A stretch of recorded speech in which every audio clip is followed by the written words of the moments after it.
First of all, welcome everyone to the November 3rd meeting of the High Point Commission,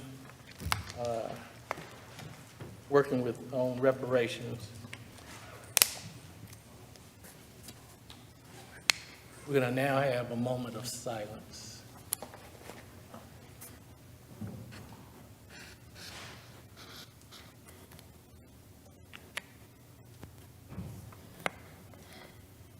Thank you. Now I ask Madam Vice Chair to do the roll call. Chair Austin. Here. Commissioner McMichael. Here. Commissioner Austin Page. She's here remotely. Yeah. Commissioner Patrick. Here. Commissioner Reynolds. Commissioner Riley Wright. Here. Commissioner Sims. Here. Commissioner Tolliver. Here. Commissioner Williamson. Here. Councilman Holmes. Here. Councilman Johnson. Here. And I myself, Vice Chair Austin Wilson. So we do have a quorum. All right, well, let me start out tonight with a quick statement. We have what is not a real lengthy agenda tonight, but we're going to walk through it and take whatever time it takes to get through it. But before I go any further, I want to recognize our new commissioner when it's all official, Commissioner Faye McCauley, that is sitting on the front here. She will be joining us at the dais, and also recognize former Commissioner Charles Hensley, who's in the room also. So, thank you all for being here. You know, I went through this week, and a lot of information was going through my head of how I was going to open this meeting up. And as I thought about it and discussed it with some folks that I really appreciate y'all listening to me, you know, I just want to remind us of what our mission and goal is. You know, see, I've said before that I've been in this city for 40 years. I elected to move here and fell in love with this city. I was fortunate when I moved here to meet some very dynamic people, you know, Dan and Chanel Reynolds, Bernita Sims, and many others who are a part of the Black Leadership Roundtable, who met every Tuesday night from 7 o'clock to 3 o'clock in the morning for 10 years, and we probably missed 5 meetings. So when I say that a lot of people put in a lot of work just for us to get to this point, where the stars have lined up, and we have an opportunity now to make a real difference in High Point. Now, our goal and mission is to make recommendations, research topics, and make recommendations. And that's what we're going to do. Because, again, we can't control how the vote will happen. But I do know if we don't make those recommendations, there will be no vote. We have council people that have put themselves on the line just so this will happen. So I'm extremely passionate about this project. I'm passionate about this project because I'm 66 years old. You know, I grew up in the 50s and 60s. And anybody my age, any black male my age or older, if you take all of us and put us in a separate room and then come back and compare notes, we will have all said the same thing. if you grew up in rural North Carolina. The same thing. So now we have the opportunity to put a lot of this to bed. You know, dealing with policy, procedures. You know, it's 9 of us applied to be on this commission. We knew what we were applying to. 2 members are city council people. And quite frankly, they're the only 2 in this room with power. Really. You know, they're the only 2 in this room with real power. Because I learned a long time ago, in order to affect change, you have to be on the inside. You can't do it from the outside. You know, you can voice your opinion, you can rally folks, but unless you're on the inside, you can't affect change. Charles Hensley, former Commissioner Hensley, creating the single most livable, safe, and prosperous community in America. That's what's behind us. And we have the opportunity to do that. So, you know, there's a lot of information in the streets. There's a lot of things happening. It's time to put that stuff to bed. We have 6 months to get this thing together. And it's gonna happen. It's going to happen. And, yeah, I have taken on the role of project manager. That's not what I signed up to do, but that's the role that I've taken on. And in taking that role, I've had a lot of assistance from members of the NAACP, city staff, and other community folks have helped formulate some of what we talked about in our retreat. The retreat, I really appreciate everyone being there. We got a lot accomplished at that retreat. Yes, we had some spirited conversation, but if we don't, then we're not doing our job. You know, my grandma told me a long time ago that if you don't make somebody upset, then you aren't doing anything. And to that point, all I can control is what I say and what I do. I can't control how you hear it. I can't control how you discern it. I can't control how you react to it. All I can control is what I say and what I do. And I've elected to sit up here and get this job done, just like each one of you all. Because nobody has gone anywhere in this process. You know, Commissioner Hensley, he might not be sitting at the dais, but he's still here, still contributing, because he knows how important this is. Sister McCauley, she elected to be up here, and she knows how important this is. You know, Pastor Brad Lilly back there, you know, a stalwart in the community. He's been out here fighting this fight for as long as I've been here. He's one of those people I met when I got here. So, and I really thought about not even broaching this subject, but, you know, there's a bunch of T-shirts and caps running around saying Joe must go. Well, Joe ain't going nowhere. That's first thing. But if Bernita, if Pastor Lilly, if Dan Reynolds and Chanel Reynolds and those folks that I have spent years with walk up to me and say, Joe, you need to think about it, I will. Because I know where their hearts are. I know where their hearts are. So let me get off my soapbox. We're going to have a great meeting tonight. We're going to move this needle forward, and we're going to get this thing done. Because there's too much at stake. It's too important not to do it. So thank you for listening.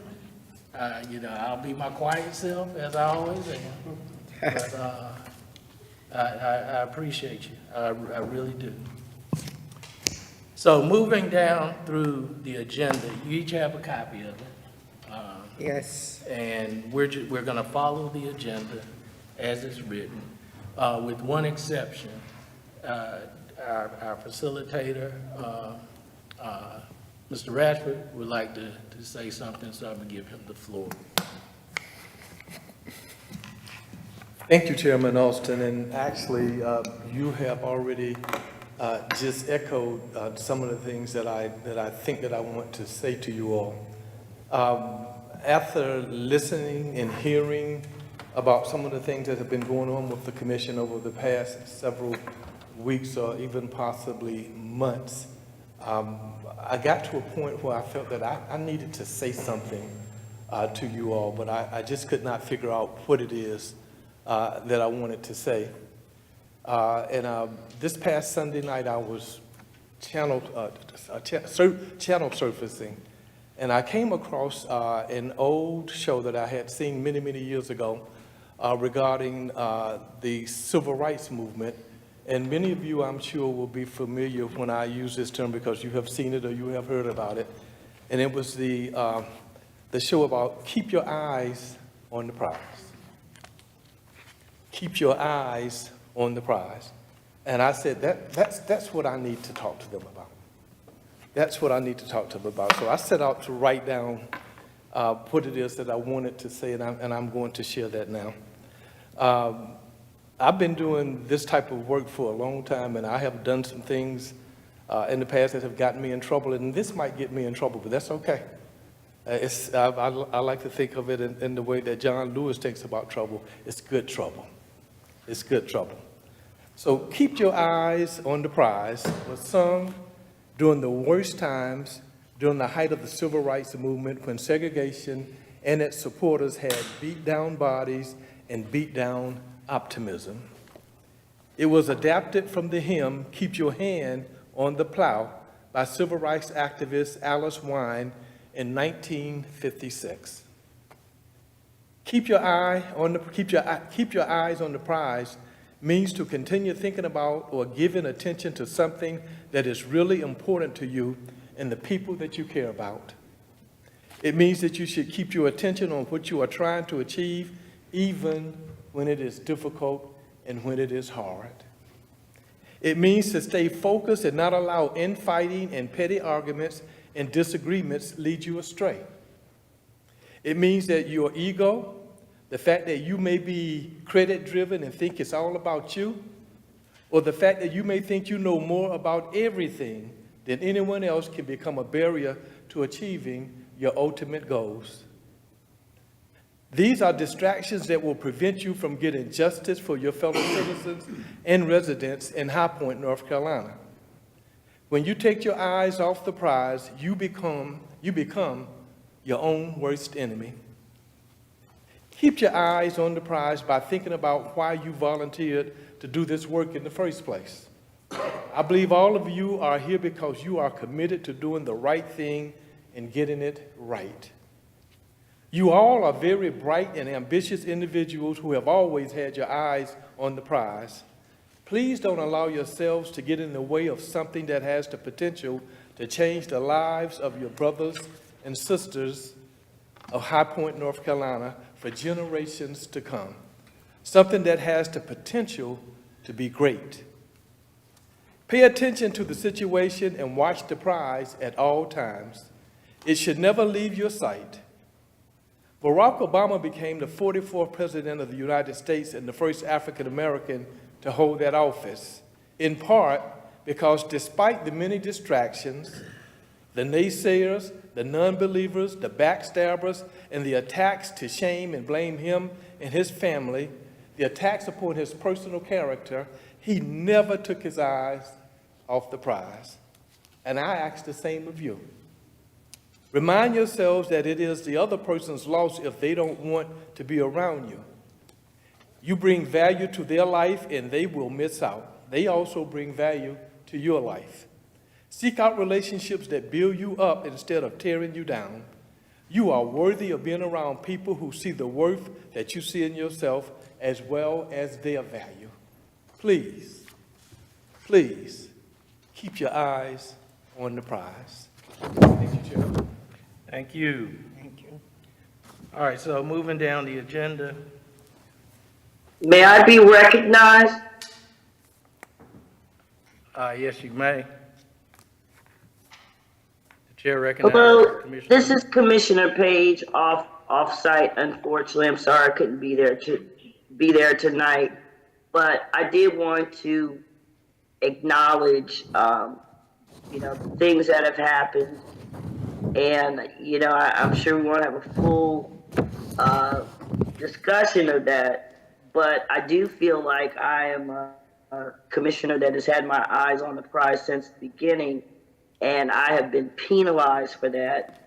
And I just want to make that known, and I want to also make it known that we had 2 unanimous votes for lineage-specific restoration and/or reparations, and that the High Point NAACP has come out in the press against that.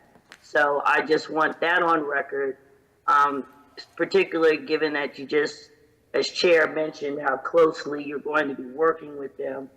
And I just want to make sure that they respect the vote that was cast twice, and that is the will of the people, the will of the people that they themselves helped select. And I also wanted to point out, in the spirit of that, and what the Supreme Court has been talking about all week regarding essentially lineage specificity, which means we are right on point. But to that end, Barack Obama is not an African American. He is a Kenyan American. His mother is white and descended from slave owners in America, and his father is from Kenya. And he would not be eligible for American reparations, and neither would Shirley Chisholm, Marcus Garvey, or Kamala Harris. I look forward to a fresh start, and I hope that we move at a better, more efficient pace than we have in the past. And with that, I yield my time. Thank you. Okay, so going down the down the agenda, the first discussion is going to be on the proposed budget. There was a lot of conversation around this at the retreat, and we were going to bring it to the body. There was some specific information that was requested, and we were also provided with the procedure in order to move a budget forward. So having said that, I'm going to, and I will be yielding the chair to our facilitators to carry us through these discussions tonight. So I yield to our facilitators to facilitate the discussion on the budget. Again, thank you, Chairman Austin. As I recall from the retreat a couple of weeks ago, you all had some, what I thought was really good discussion on a budget for the One High Point Commission, and you all made a decision that eventually you would provide a budget to the High Point City Council for consideration at some point. I believe the figure that you all came to at the retreat was $105,500. And I don't have my notes regarding the line items that makes up that $105,500. But you all decided that you would have, that you would have further discussion at this meeting tonight. Yes. And here we are. I have just been handed a budget, and as I'm looking through it, I'm not quite sure that this is the same budget that was discussed at the retreat a couple of weeks ago. This budget totals $102,400.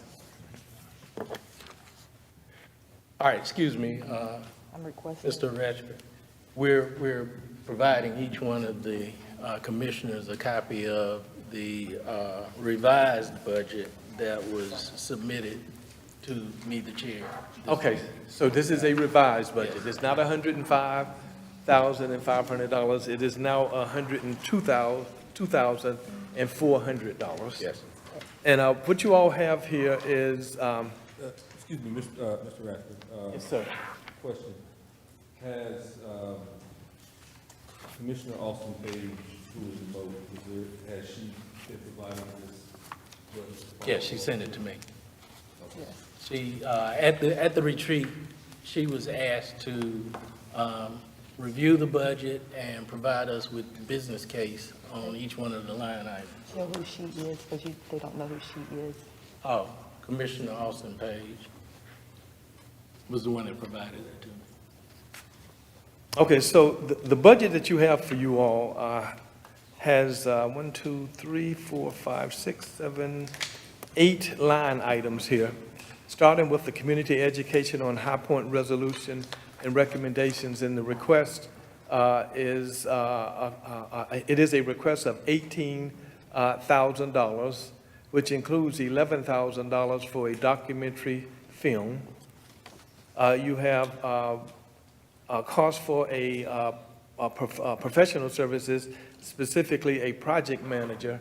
And again, here you're calling for $15,000. Redlining and eminent domain document research at 100 hours at $100 per hour and $10,000. And over to the right, it indicates that someone has already committed to doing this work. The American Freedmen's Reconstruction in Jim Crow in High Point, North Carolina, 50 hours at $100 an hour, which would equate to $5,000. You're recommending the hiring of a genealogist at 100 hours and $100 an hour, and that would equate to $10,000, and would require a request for proposal. The hiring of an economist, again, 100 hours at $100 an hour, which equates to $10,000, and that too will require a request for proposal. And then there was a request for stipends for the members of the One High Point Commission to cover costs associated with gas, travel, and a per diem for 13 commissioners over 12 months of work. And you've called for a budget of $23,400. If that is in fact passed, it is correctly noted over here that commissioners would at some point have to submit to whoever is paying this money a W-9 so that it can be properly taxed at the end of the year. And then the total amount of the items that I have just called off is $102,400.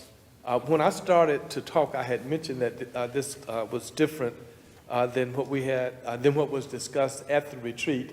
And I did not realize that a revised budget had been submitted, but I do recall that there was requests for legal fees, which had started off at $90,000, and then at the retreat, it was then suggested that perhaps $45,000, but then I see that has been totally removed from the budget.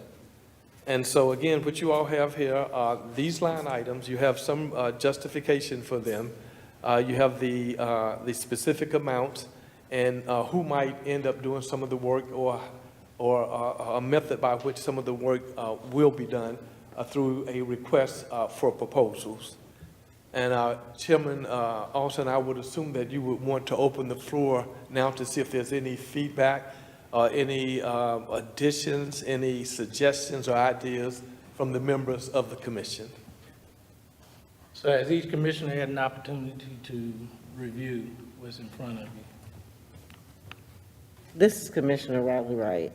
So my first concern, because our conversation was about legal fees, And I believe that legal fees are something that we should have in our budget. I think that's an important item. All right, so let me say this, that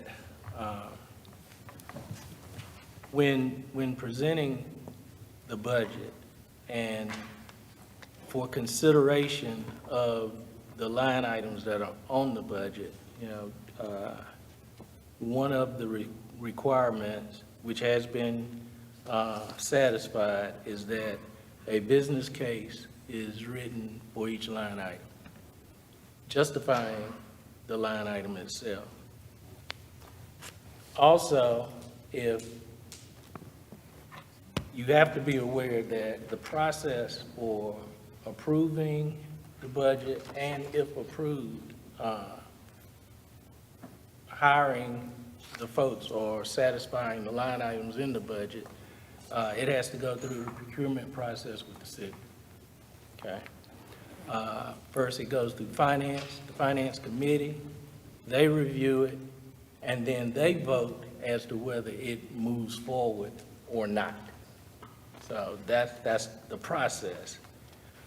One of the considerations that will be utilized when they are reviewing the budget, and this is just common business practice, is that if there are areas that the services are duplicated, then 9 times out of 10, it will not be approved until you exhaust the resources that are readily available, and then can make an argument that we need to take a deeper dive or consider some other resources. So having said that, again, the floor is open for any other comments. Mr. Chairman, I'm sorry, Vice Chair. Right here, Madam Vice Chair. I was going to address Councilman Holmes and Councilman Johnson, so this is Vice Chair Austin Wilson. Since you all are commissioners and you all do review budgets, and this would be coming up to you all, what in this do you see that could be, as Chair said, could be any kickbacks, any red flag? Everything is justified. We have not double dipped, if we could call it that, into another category. Where do you see any challenges that we may come across? Well, I will immediately look at the documentary film production. There is no business case underneath that there's no justification on that line item for $11,000. I see there could be some room on the community information sessions where we could look at internal processes to cut down on the cost of promo material. So that line item could be adjusted with services that are already in-house. And the biggest one that I see is the stipends. And I stated this at the retreat. No other commission receives any stipends for participating in a city function. It's assumed that it is voluntary. When this commission was commissioned, it was on a voluntary basis. And so I will assure you that will certainly get kicked back. So May I respond to each of those? well, I wasn't quite done, Commissioner Austin Page. So I think if we look at some of these individual items, I can see immediately there could be some room for that, that we could make some adjustments. And I do see immediately $34,400 that will receive immediate pushback. And I think that, anything else, genealogists, I understand that we have that service with the library, so there could be some pushback there. And then the economist justification,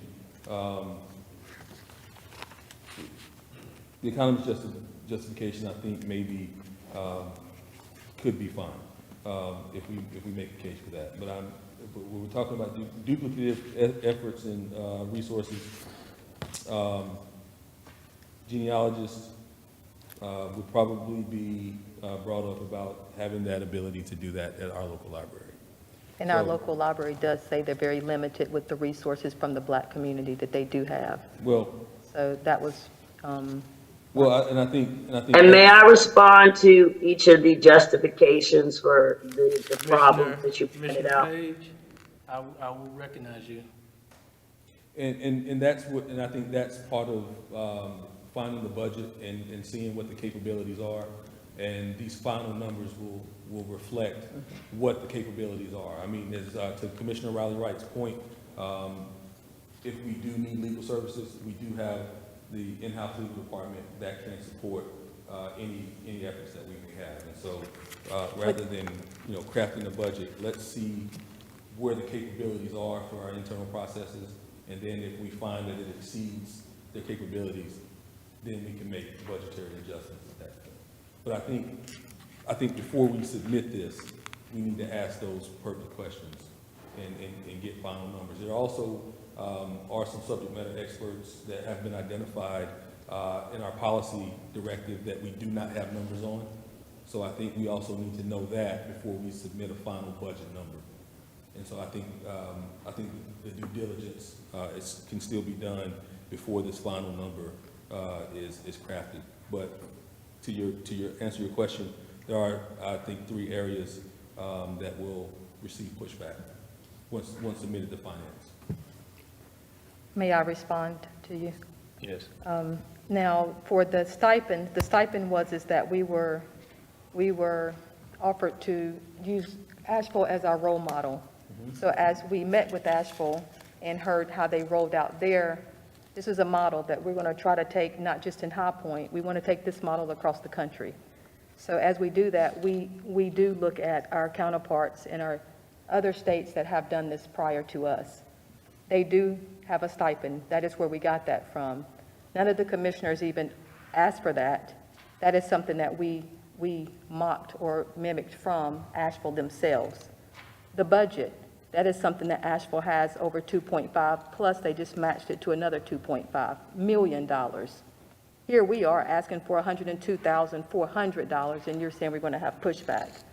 I think that's unacceptable in this temperature. I understand that you're just answering Yes. where we are. So this is just a statement. I just think it's very unacceptable that we are still at this point, and we're this far in. So that was just a statement. Yeah, Madam Vice Chair, you do also have to understand that the initial ask from the NAACP was just at $100,000. And it had no specific line items, it had no itemized needs or asks for the budget. So, best case scenario, we are at what the original ask of the resolution is. And so what we're doing now is we're looking at the fact that without that direction in the original resolution, we then have to reverse engineer this budget. And there are some areas where we don't have to spend money that we don't need to spend if we have processes in place that can provide these services. If we need to have things later, I think that it behooves us to understand what we need to spend and what we need to invest and be very deliberate about crafting this budget. And what we can send to finance whatever this body decides to go in the budget, and the chips will fall where they may. You asked what I thought, having worked on budgets, having sit on the finance committee, and I'm telling you where these areas and the same questions that I'm asking now will be asked for this budget.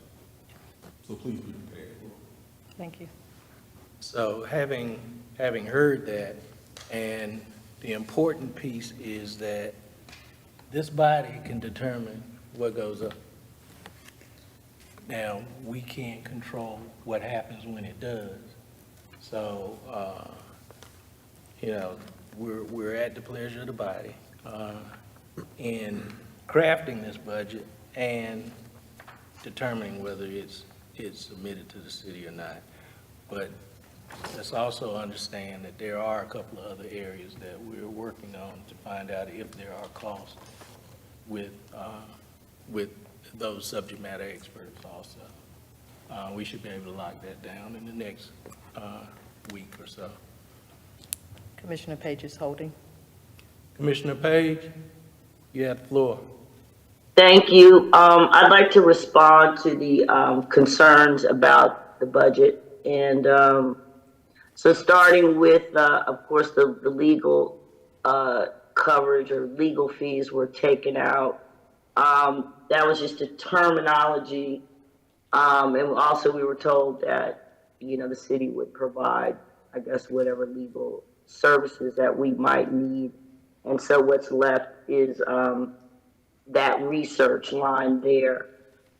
Regarding the documentary, that's actually already in progress, I believe, with a group that has or affiliated with the NAACP that has been making a documentary of this process, and the resolution speaks to how we're going to educate the community about the process. I hope that everyone got a copy of the budget that has the justifications listed there. But the documentary filming is for educational purposes. So the cost of $11,000 would essentially be invested, and that would be something that would last forever. So the cost is minimal. And then regarding the community events, that is based on one event a month for 6 months, or for the remaining months, or starting in January. And that number was reduced by the venue amount because possibly it could be on city property. But I think that that's a solid number, the 18,000, I believe it is. And then the stipend, again, as Commissioner Alston Wilson said, that was based on best practices. This commission obviously is not like any other commission, and there is another commission, I believe it's the ABC Commission, that does pay some sort of a stipend, although it might not be funded directly by the city. I think all of the costs that are listed on there were well thought out, and well justified. I think it's unfortunate, and this also speaks to why we're in this position and need to have a reparations or a commission such as this, because we have people in positions of power that are supposed to represent us, like Councilman Holmes, and he essentially has talked down the entire budget. He did it in the newspaper as well, basically signaling to the city of High Point that he's managing our expectations down, and he's going to make sure that we don't expect anything, which is ironic because we're in the midst of a commission like this where we're trying to address historic inequities and present disparities, and we're picking through a measly $102,000 budget and having the nerve to pick at a stipend. That $23,000 for the stipend just represents $150 a month, and it's not our fault that High Point, even though it's the city of Furniture, can't afford or refuses to pay, a stipend in a professional manner to its commissioners, that it's trying to extract free work from, its citizens. You should pay people a stipend when they serve as commissioners, even though it's a volunteer position. And again, all other commissions have a budget. And I don't understand why we would pick apart this budget. We need to stand strong. Michael Holmes and The other three need to approve this budget so that we can get the work done. Otherwise, I don't know what it is, what else we can discuss here, because those are vetted rates. And if we come in under budget, that would be even better. If we don't need to spend that much on community events, that's great, but let's go ahead and allocate these amounts. We might not need all of those hours that we've allocated. And then for the genealogists, in no way can we use the library. That's insane to say that we can use a local library for a project like this. The way that we're thinking about a genealogist being used on this line item is as someone who would set up or maybe recommend a way to whether trace or put together some materials on how to trace your lineage, or even setting up some sort of just eligibility materials, et cetera, or a program or a system of determining eligibility. So I don't think that there's really any, anything to criticize about these numbers. I think the budget is very modest. The city has American Rescue Plan money. They're sitting on, millions of dollars that should have been spent in the Black community, and if High Point, had stepped up to their responsibilities, we wouldn't even need to have this commission right now. And if they don't, if we can't even get the people on the commission to support the work of the commission, if we can't get homes to, fight for this very modest, meager budget, it just speaks to why we're in the situation we're in right now. Are there any other comments? Yes, Chairman, I would like to briefly respond. My managing of expectations is addressing reality. This budget can go forth with whatever number this body decides to put on this budget. But please be prepared for the reality of the vote on this budget. So Commissioner Page, however meager you think this budget is, you are very welcome to increase this budget to whatever levels that you see fit.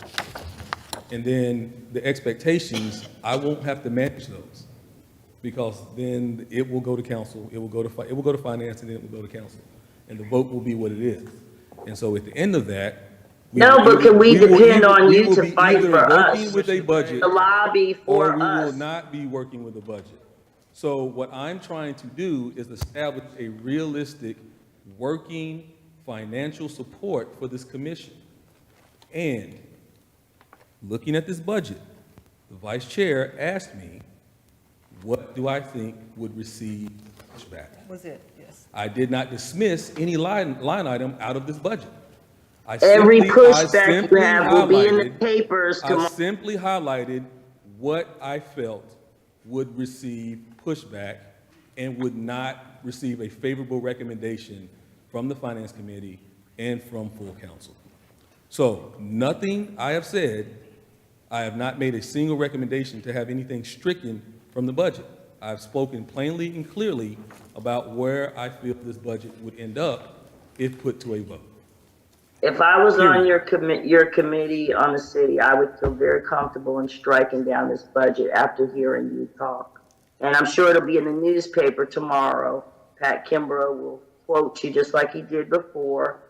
And so you've talked down the budget, so you're undermining us even as we speak. We need people on the commission who are willing to fight for the Black Americans of High Point, who have the courage to, ask for what we deserve and not try to, skinny it down. Like I said, this is a very reasonable budget. That's all I have to say. So this is Commissioner Riley, right? As far as I can see, unless I'm misinterpreting what our roles are here, this is not to be a back and forth between Councilman Holmes and Commissioner Don Page, because all of us have a say. We all have to vote. It's not going to be two people. We all have to put our input here. So I think it's time for us to start putting our input here so we can move forward. So again, I ask the question, does anyone else have any comments in reference to? Chairman Austin, if I may. This is Councilman Johnson, Tyrone Johnson, and I'm going to echo what Councilman Michael Holmes said. It wasn't that he was downing anything on this budget, okay? He was just answering Vice Chair Wilson's question, and those would be concerns. We want to present a budget that is going to be approved, okay? And just some things that we see that may be a her, okay?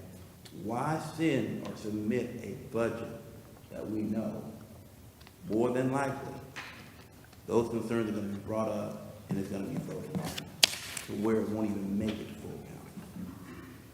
Let's keep our eyes on the prize. That's what it said. Our eyes on the prize is to get this approved so we can have funds, okay? So just keep our eyes on the prize.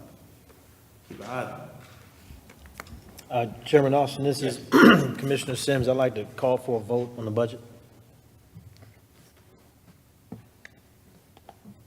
This is Commissioner Michael. I have some further comments before we take a vote, but. Go ahead, please. Okay, Yeah, so. it hadn't been seconded. Okay. So for me, I think it's really important that we understand that this is a very complex situation for everyone.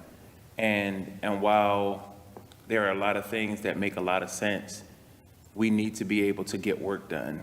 And we need to make sure that as we are making decisions, that we're still getting work done. So as we're going through this budget process, that we're not waiting for the budget to move forward, the work. So my suggestion to the commission is that as we deliberate this, look at the holes, make recommendations, and I do understand that as a city that's modeling the way, that it's necessary for us to present some things that may get pushed back. And that has to be okay with us too, so that one, it's on the record that we have tried to submit it and it has been rejected, which then shows complicit biases as it relates to things that advance the Black community. Additionally, it's necessary for us to understand that as we are doing something that's historic and different and new that hasn't been done in this city before, that the fight has to be intentional and targeted in order to make sure that when we're talking, we're able to get our message across so that it's not convoluted and distorted in the paper or among people who have the ability to listen the way they need to hear and not based on how we're speaking. So I just wanted to make sure that that goes on the record too, that you know, we're looking at everyone at this dais and online, we're experts in our own right. We work in these systems and we've navigated through them, and we've put ourselves in a position to be here to speak for the people. And so every voice won't be the same. And so when my voice is not the same as yours, it doesn't mean that we don't have one voice. We all of our voices, whether we agree or disagree, is one voice that is taking a collective message of 40,000 people. So there's never going to be a situation where we're all on the same page. However, we do want to make sure that we get the work done. So, and it's unfortunate because as a community, we've had to do that. And that's why we're here. We're here because we're tired of doing things without a budget. We're tired of doing things without support. We're tired of doing things and people don't see the relevancy of what we're doing. And so it's going to be contentious. It's going to be uncomfortable. And so please don't mistake my silence for not having anything to say, But I want to make sure when I say something that is meaningful and heard, because there are people that are listening that are not here. There are people that will review these tapes in the future, and they need to know how to get a job done. And I believe that we're all here for the job. And so I'm in favor of moving things forward. And if we have to come back to the drawing board, let's come back to the drawing board. And I feel like, and this is the rebel in me, if we really want to toe the line, go back to the original budget submitted, and let's see what it's hitting for. If not, then let's make if we want to make a statement, submit the original budget. If we don't want to make a statement, then we need to go through the necessary things that Councilman Holmes is saying so we can get a budget passed. We need to decide what our positionality is in submitting this budget. Yeah. You're right. Yeah, every time it's new questions. I mean, this Commissioner is Page, ridiculous. we have another commissioner that's getting ready to speak. You have to acknowledge him, though. Yeah. Commissioner Tolliver. Commissioner Tolliver, I have a question for you, Councilman Holmes. So with the genealogists, if we were to go to the library and they're like, we can't handle this, can they give us documentation stating that so we can support what we need? Okay. Because they've already said they cannot handle this. This is above them. Okay. Okay. Can they participate? Yes, but can they handle it? No. And what is the it we are talking about that they would handle? Genealogy. No, she has to be a part of the room. Okay, so, One can see her hand raised. Someone has to recognize her. so she right, can speak okay, because you can't hear her. so, Commissioner Sims, put a motion on the floor. Is there a second? A second. I didn't hear the motion. This is Commissioner Sims. I put a motion on the floor to call a vote on the budget that we have in front of us. And it's been properly second. All right, is there any other discussion? Yes, this is Councilman Holmes. I know that there were additional resources that we have not costed out yet. If we want to pass that budget if we want to address this budget without having those cost figures from those additional. It's my personal opinion that a proposed budget is just like a set of bylaws. It's a living, breathing document, and it can be amended at any point.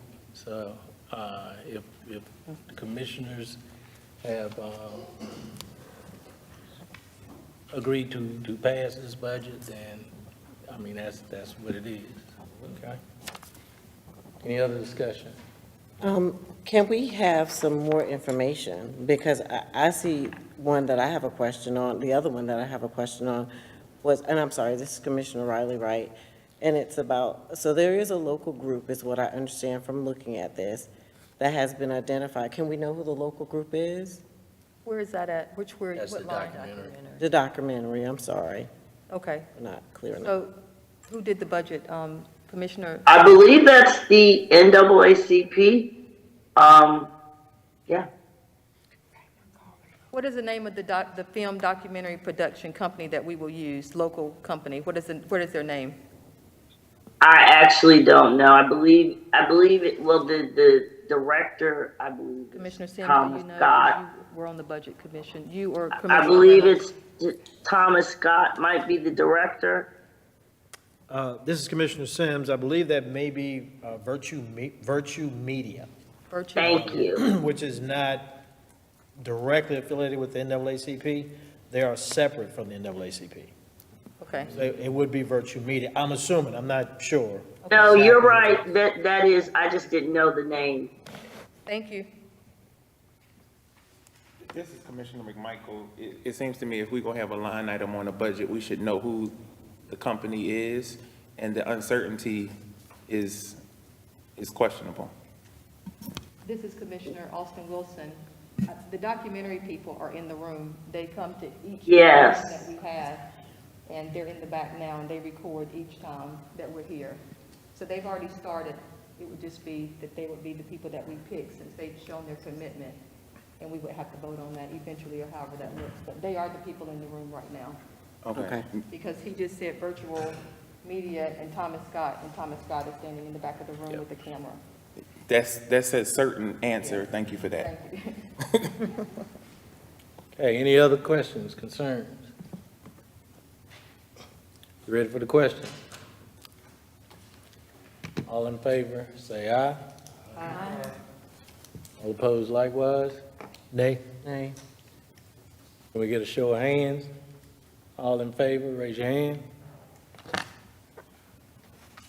2, 3, 4. All right, that's 4.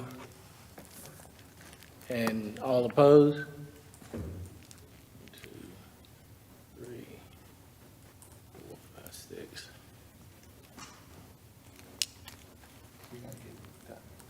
No, she can't vote, she's virtual.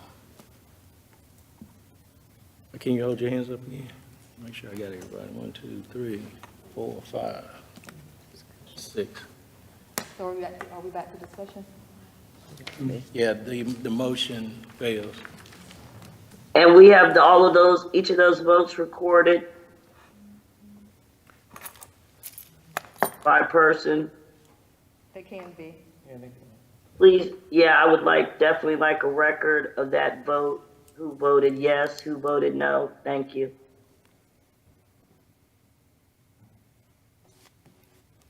All right. Any further discussion on the budget? I do. I need to know how we're going to fix it. I'm sorry. So what do we do now? We just got voted down. Are we saying that we're going to, so are the people that said nay, are they wanting to take the $34,400 out of the budget and then present it? Or what are your take on this now? Because we still need to come up with what we're going to do about the budget. This is Commissioner Riley Wright, and I'll go ahead and speak up about my concerns about saying yes. I really, or will not say yes to something that we discussed something else in the retreat. And then tonight I get here and I get this. So that makes me a little concerned. I'm always concerned if somebody drops something in my lap at the moment that I got to make a decision on it. And I don't feel like we thoroughly discussed it. I felt like, okay, here it is. $45,000 from the. I agree, Commissioner Riley. I had hoped that we would be able to have, more robust discussions about this budget. And I've been very disappointed with this entire process and our inability to have some of these questions that were asked are questions that we definitely could have had in a more, even at the retreat. We just have not had the venue where we could have the proper discussions about this needed budget, and it's unfortunate. I don't see how, we work for free. I don't see how you're able to succeed without a budget, so hopefully we can get something together. But we did have a whole committee. We had a finance and compensation committee. We discussed it. We put notes out to each subcommittee asking them to please participate and offer your feedback so that we could put this budget together. And here we are 6 months later. So, it is what it is. Garbage in, garbage out. All right, so we can continue this budget discussion. The vote, it was a vote carried. It did not pass. We can continue the discussion about those items of concern. I have all night. So, This is Mr. Chair, I'm sorry, Recording Secretary Denise Taylor. For the record, can we actually call the votes, record the votes? So I'll go Yes. down the roll. Chair Alston, oh, no. Vice Chair Alston Wilson, Yes.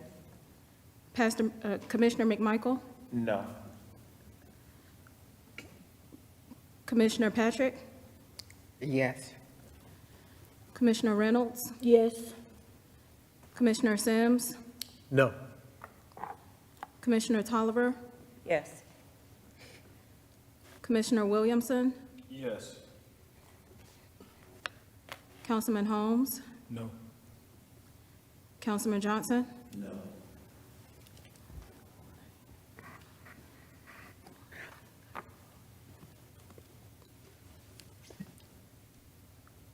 This is Commissioner Riley Wright. I think you skipped my name, and I was a no. Thank you. Commissioner Riley Wright is a no.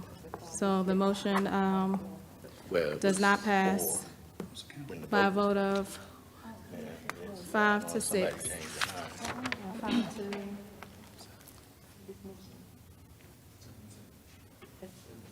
Oh, okay.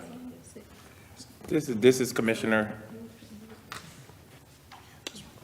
Good job. Good job.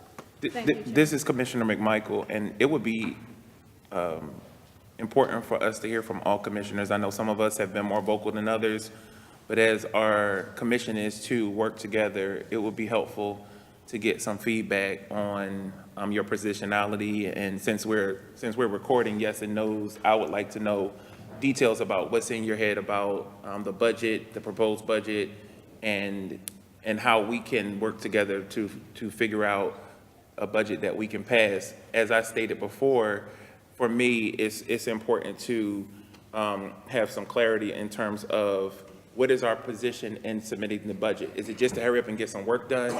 Or are we trying to do some meaningful work that allows us to say, if we need $250,000 or whatever that original budget is, I want to push that forward with the clarity of the discussion that we're having and put it on the record. And if it's rejected, it's rejected.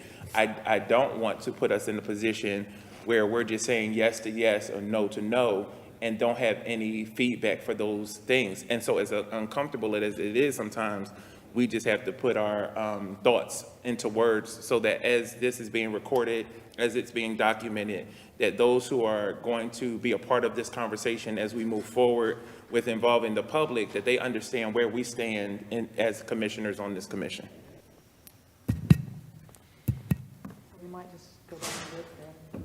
So let's go down the road and have each person comment why you were either yay or nay. Commissioner Tolliver? Oh, I start first. Okay. I was a yes because I just want to put something out there so we'll know kind of what we need to do. But with all of the no's, it kind of has me thinking that we need to pick the councilman's brains and use y'all as a tool so we can get something passed.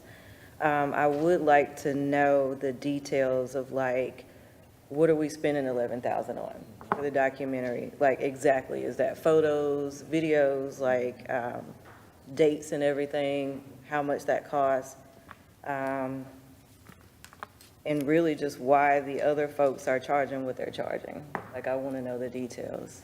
So that's where I am. Commissioner Sims? I'm going to echo Commissioner Tolliver's sentiments. It's really not a lot of description with certain key numbers like the film crew. And then also with the stipends, again, I kind of question, since we're in High Point, I look at some of the details of what is being asked, and, there's a lot of things we're actually, we're here to do. Food is provided. I don't know what kind of food we need other than what we get. Travel is minimal because we've got people doing a lot of the work that we're asking them to do with the genealogists or the economists, so I'm kind of wondering what kind of travel are we referring to. So again, just a little more clarity and to really tighten it up, because if we're going to get the pushback, I'd rather have something that will make sense, that will have a chance of passing. And since we're getting this information from City Council, I don't want to just throw it out there just for the heck of it. I want something that's going to pass. Thank you. Mr. Chairman, I just wanted to address Commissioner Sims. You're absolutely right. These things will be scrutinized. There will be questions asked about what rates. Did we have multiple quotes? Did we try to find, multiple vendors to be able to meet these needs? How did we procure this? How did we go about? These questions will be asked, and they will need to be justified. And so there's a lot of things in here, especially with the documentary film. How did this come to be? I don't remember voting on this. I don't remember having the discussion on who was going to be our vendor. There are several things in here that are concerning, and I don't mean to go out of turn, but my no is simply because I think this budget is incomplete. I think there is costs that we need to assign in our policy plan for subject matter experts, because the more budget amendments we do, the longer it's going to take. If we put together a fully formed budget, whatever the final number is, we have a better chance of understanding what we're working with. And I don't think this budget is incomplete, which is why I voted no. I think we need to look at this, and at every conceivable cost that I think we can imagine, I think we need to put in our original offering that we submit. Can I be recognized if I can go out of order too? Just say you don't want Yes. to. Commissioner Reynolds. Okay, this is Commissioner Reynolds. A couple of things. I would just kind of like to echo that I'm glad that everyone is vocal on the budget discussion at this point. As one of the former members of the Budget Committee, this is what we were asking for months ago, was feedback on what we need and don't need in the budget. So I'm glad we've made it here. I would like to address the $11,000 for a documentarian, because as I mentioned earlier, when we joined forces, that I work in the media industry. I do business development for a professional production company, and I can say that on average, the starting rate for a 5-minute video to be produced at standard, it starts at about $6,000. So this is a family discount for a full documentary, coming from the perspective of looking at video production budget. So I want to put that out there. I haven't looked at exactly what the Virtuous Media Company, how they line their filmmaking budgets out, but being that this is the world that I'm in, I do know that that's a very low number for a film to be made. At least one that people would want to see. I'll put it that way. Also, I would like to make a suggestion, make it a motion. I would motion that a budget revision committee be created at this time, as to not take up too much time of our meeting this evening, discussing what needs to be made and what needs to be adjusted to the budget, because I have a feeling that we might not come to a consensus this evening on everything. So I would urge those who are the most concerned and the most experienced might be willing to volunteer to take some time outside of this meeting to review and revise and bring it back to full commission. And even if it takes calling a special meeting just for going over that, I would show up for it, because we do need to go ahead and proceed with whether or not we're going to see working funds. So. Great suggestion.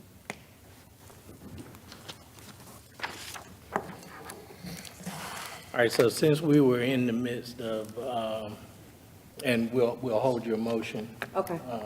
Commissioner Reynolds, we were in the midst of getting comments from each of the commissioners on their views on the budget. I would like to complete that prior to entertaining the motion. So, Commissioner Patrick. This is Commissioner Patrick. I voted yes because I'm ready to get in some good trouble, even though I do not like some of the things on this. I do not disagree with it, but because I'm ready to put my foot in the water, ready to know how High Point feel about and what they plan to do. I'm just ready to stir the water. That's where I am, even though I do not agree with this. Yes, Commissioner Dory. That's my girl. All right, Commissioner This is Wilson. Commissioner Austin Wilson, Vice Chair. I voted yes, and I voted yes because I know that budgets can be bought back again, and this is not our only time. We're asking for $102,000. A lot of times when you do research and data collecting, you're going to go back and have another budget. So this is not our end-all, be-all. We're asking for $102,400 right now. We can go back to the table, guys, again and ask for another $250,000. This happens every day at the city. So they don't have meetings once a year. So I want us to be mindful that we could have passed this budget. Now, we do have some questions, and I would say, I would request from whatever committee that we form tonight with the finance, that you do a line item and you do a detail. So you do an interview with Thomas Scott's group. You have all the information that we're going to ask. You have all the details to that. You have all the details to the food, or who are we going to use as caterers? What does that look like? We need to go ahead and identify. If we have a line item, not be so broad, because we are a little more broad in this. Now we know we need a little bit more detail and a little bit more meat to it. Let's go ahead and have that committee formed tonight and set up and have them interview these individuals. And then I have another thing. So that's an action item there. But my other thing is, what was the response when the city spent $20,000 on our facilitators? Was it this much pushback? Was it this much, did they have was it a RFP? We talked about that. What did the commission say when they were spending $20,000 on our facilitator? How did that conversation go? Was it, you understand, because you asked? I do understand. And I would ask Managing Director Hollis to go with that, Because we've already spent money, the city has already spent money on this commission. certainly, yeah. And we want to bring that to light to say, what challenges did you have in that conversation? How did that conversation come up? And what was the end result is that they paid? And I just want to make a distinction that bringing on these resources is different than having a full-scale budget. And I'll let Director Hollis tell you about the recruitment process. And see, I thought it would have been in the lines of a project manager. No. Okay, so I would think that that would be hand in hand. They would have both been in that same boat and not in the other boat. Ms. Ratchford can assure you that I asked that very same question of him on our first meeting. Yes. When the issue of the project manager, if that was not something that he could Wheelhouse, provide. right. So we're in agreement there. I'm not, I've heard a lot of statements. I'm not sure exactly what question I'm answering, but I'll do my best. This is Jerron Hollis, Managing Director, City of High Point. The decision to bring on a facilitation team was made before the commission was formed. One thing that people on the outside looking in, or even some of our commissioners, don't see is all the work that happens when you're not sitting up here. So one of the challenges by having a newly formed commission like this, with this particular task, with this particular Isn't that your function, job? with this particular function, is that we have to divide the labor of what we can do in addition to the jobs we already have. So since we knew that there would be conversations just like this, and there were conversations like this from the beginning, we went with a group that has, and I read their resumes at the very first meeting. So we went with an experienced group that has shown themselves in the community to be very capable of handling facilitation of difficult conversations and all the work that they're doing per their agreement. But there was no connection. I think there was some confusion early on because the dollar amount for the facilitation group was somehow added into a request of the budget. They're two separate things, as the councilman said. So this, the commissioner's understanding of the facilitators are actually working for the city. They're contracted with us, they're helping us, and we decided that we needed that help without even knowing fully the scope of what would be taking place. So those are different conversations. So the conversation about the facilitators is completely separate from what we're talking about with the budget as far as the process, because it's a different need and it's a different setup. I will say, I don't think that. The only reason I say that is because if you were able to get help for your team, you said the city needed help, you couldn't do it all, well, then we need someone to help us. You see how that works? You needed someone, we need someone. So it seems like it would be on the same playing field and not all these other hoops. It wouldn't be, and here's why.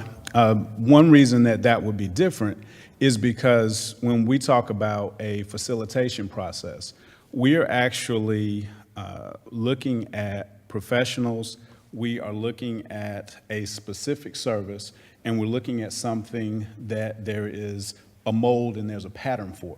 One of the issues that you're having as you're discussing the budget now, there are areas of overlap. So if we bring on, for example, if we bring on a third-party vendor, there's an RFP process. We never have people that start doing work before we agree to the work that needed to be done. WPR didn't start facilitating for us before we contracted with them and had a discussion with them. So one of the issues that I think that I'm hearing here is a process issue. Understanding the process, all the dollars that are expended for this commission follow the structure and the process of City of High Point procurement. So as easy as it sounds to make a purchase in my personal budget, this is the budget of the city, and it has controls, it has checks, it has balances. There are discussions that happen.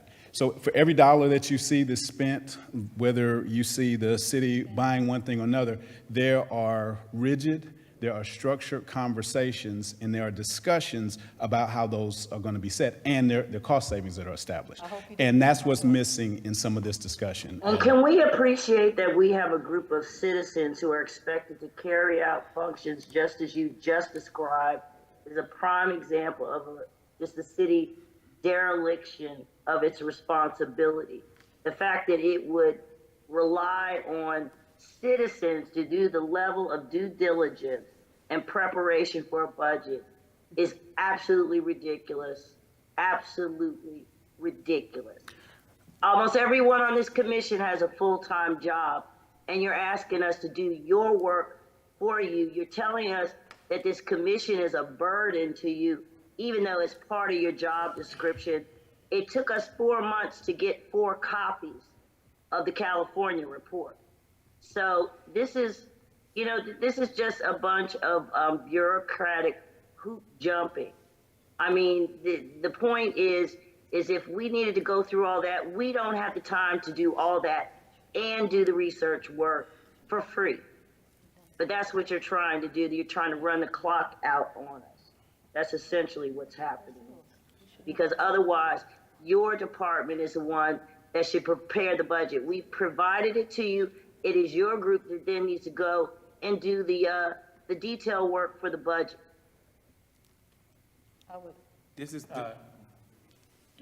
Commissioner McMichael. It seems to me that in the city's decision to hire facilitators, there should have been a little bit more expectations from what that facilitation looks like, because just in my presence here, it seems like I would expect facilitators to be a little bit more hands-on in terms of more than just motivational, like, you can do this. Like, I feel like we pay glorified cheerleaders, and that's no disrespect, but that's just a lack of expectation to the task. And it seems as though we could have used more project management and individuals who were helping us to facilitate these discussions in a way that brought us to, like, making sure that when we come to these meetings or as we are leaving these meetings, we have action items that are more meaningful. So it just seems to me like, man, I would have been able to, we could have had a discussion as a commission about what type of facilitation we needed. That would have been more helpful. It seems like a knee-jerk reaction of the city to just say, "Hell, we need some people to help these black folks do something that we've never done before." No, not at all. That's how it sounds. Yeah, not at all, not at all. And I think the discussion is how we handled a process before the commission was established versus a process that is in place now that's being asked after the commission's been established. Yeah, well, and to your point, I understand what the question is. What I'm saying to you is that explanation of the answer to that question really creates, for me, pause and further questions about what the expectation of facilitators are. Do facilitators get hired when every commission is formed?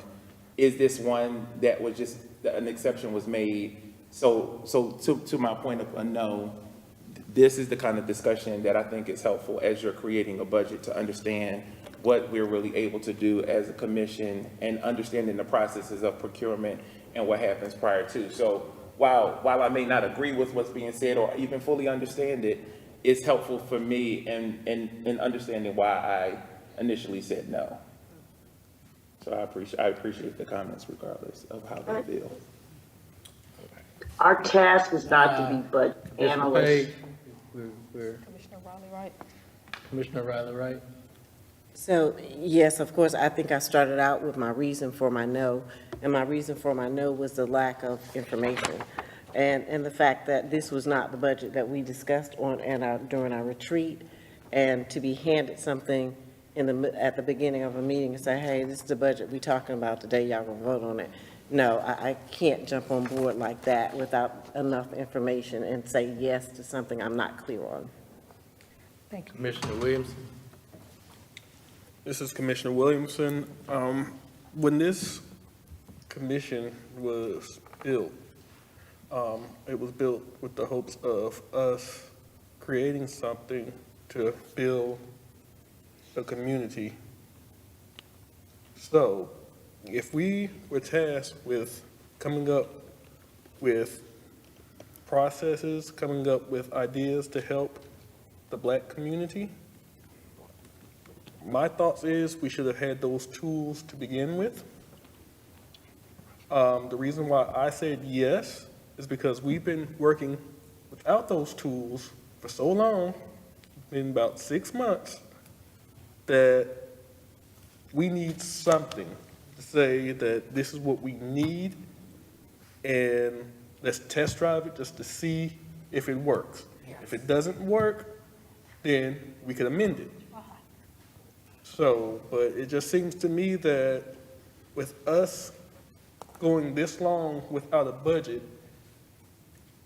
it's almost like a tactical barrier to slow us down to get to where we want to be, to keep our eyes on the prize, because now our eyes are on this budget, which should have been done a long time ago.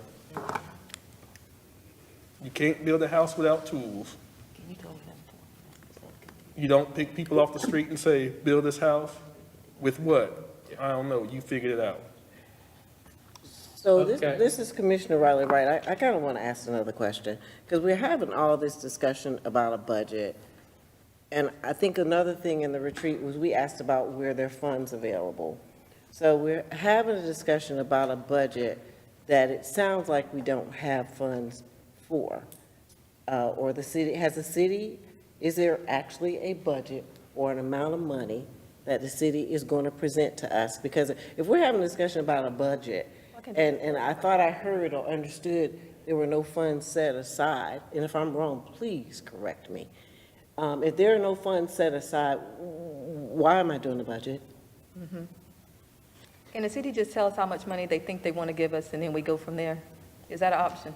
Well, I think that is an option, but there's not gonna be a round figure thrown out. I mean, it needs, we have an opportunity to get the funds that we need. We just need to present a budget.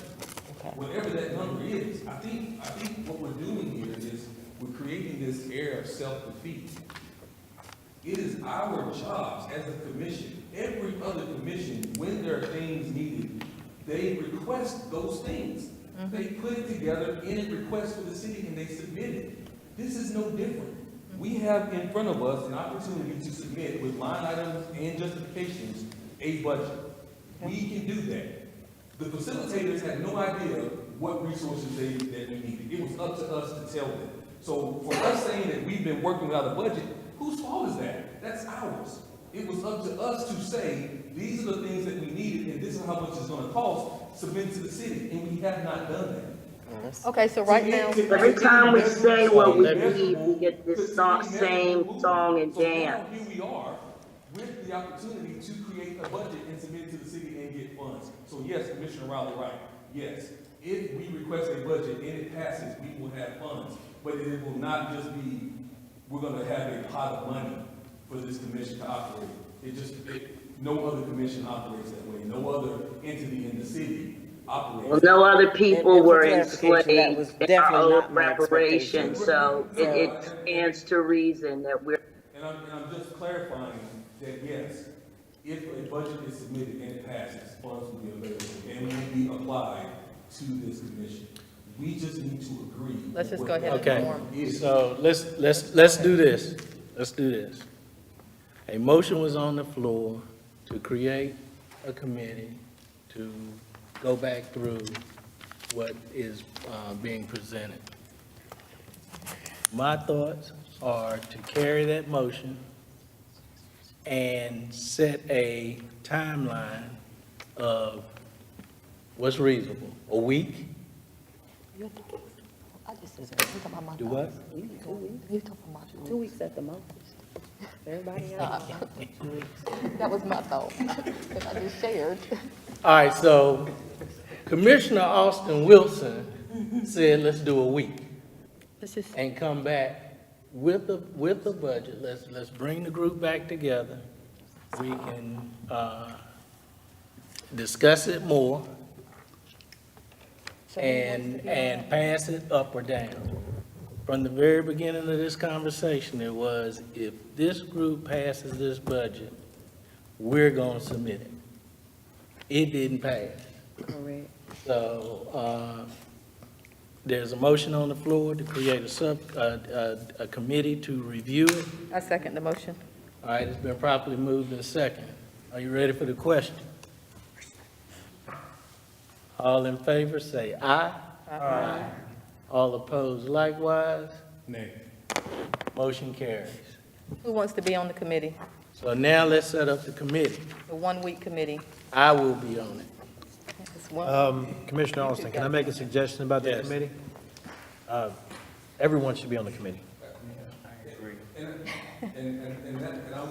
why I'm saying, we can take the time on, in this, as it is. Even if we did it tonight and hash out a budget, we don't need to split off again. But we gotta talk to the people, we gotta interview the people, we said that. That was the whole thing. We gotta interview these lines. Invite them here, but everyone needs to be a part of this budget and understand why we're crafting it the way we are. Okay. I think the separating these subgroups, because if they were effective, then we would have a budget that we could all agree on, and we don't have that.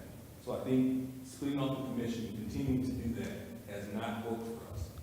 We are stronger together. We have the opportunity for all of us here to hash out the budget, and I think whether or not we take a half of the meeting and we dedicate it solely to creating the budget, or whatever it may be, but I don't think having another subcommittee is going to be effective. So, is chamber available next Thursday?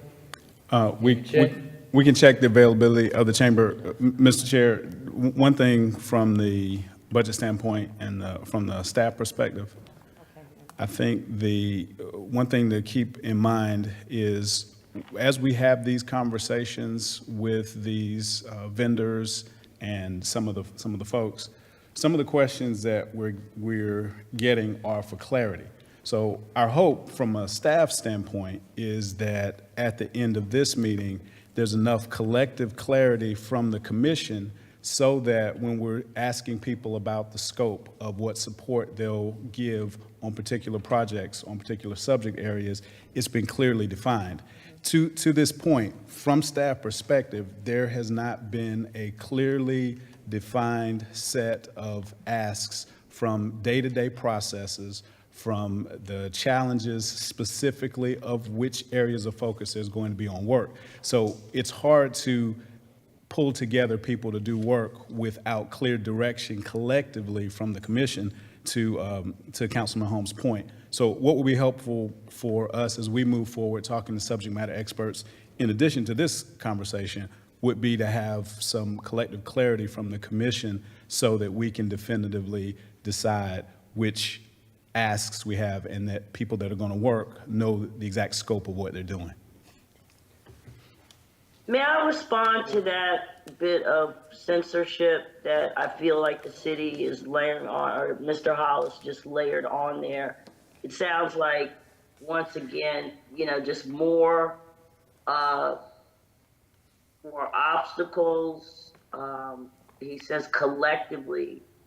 I guess that means that we have to have a vote on every person that we bring in to interview. They have to agree on the scope. I've heard that the word scope used on several occasions. The word scope Commissioner has Page? been used where it seems like Mr. Hollis feels like he Commissioner has Page. the, pardon?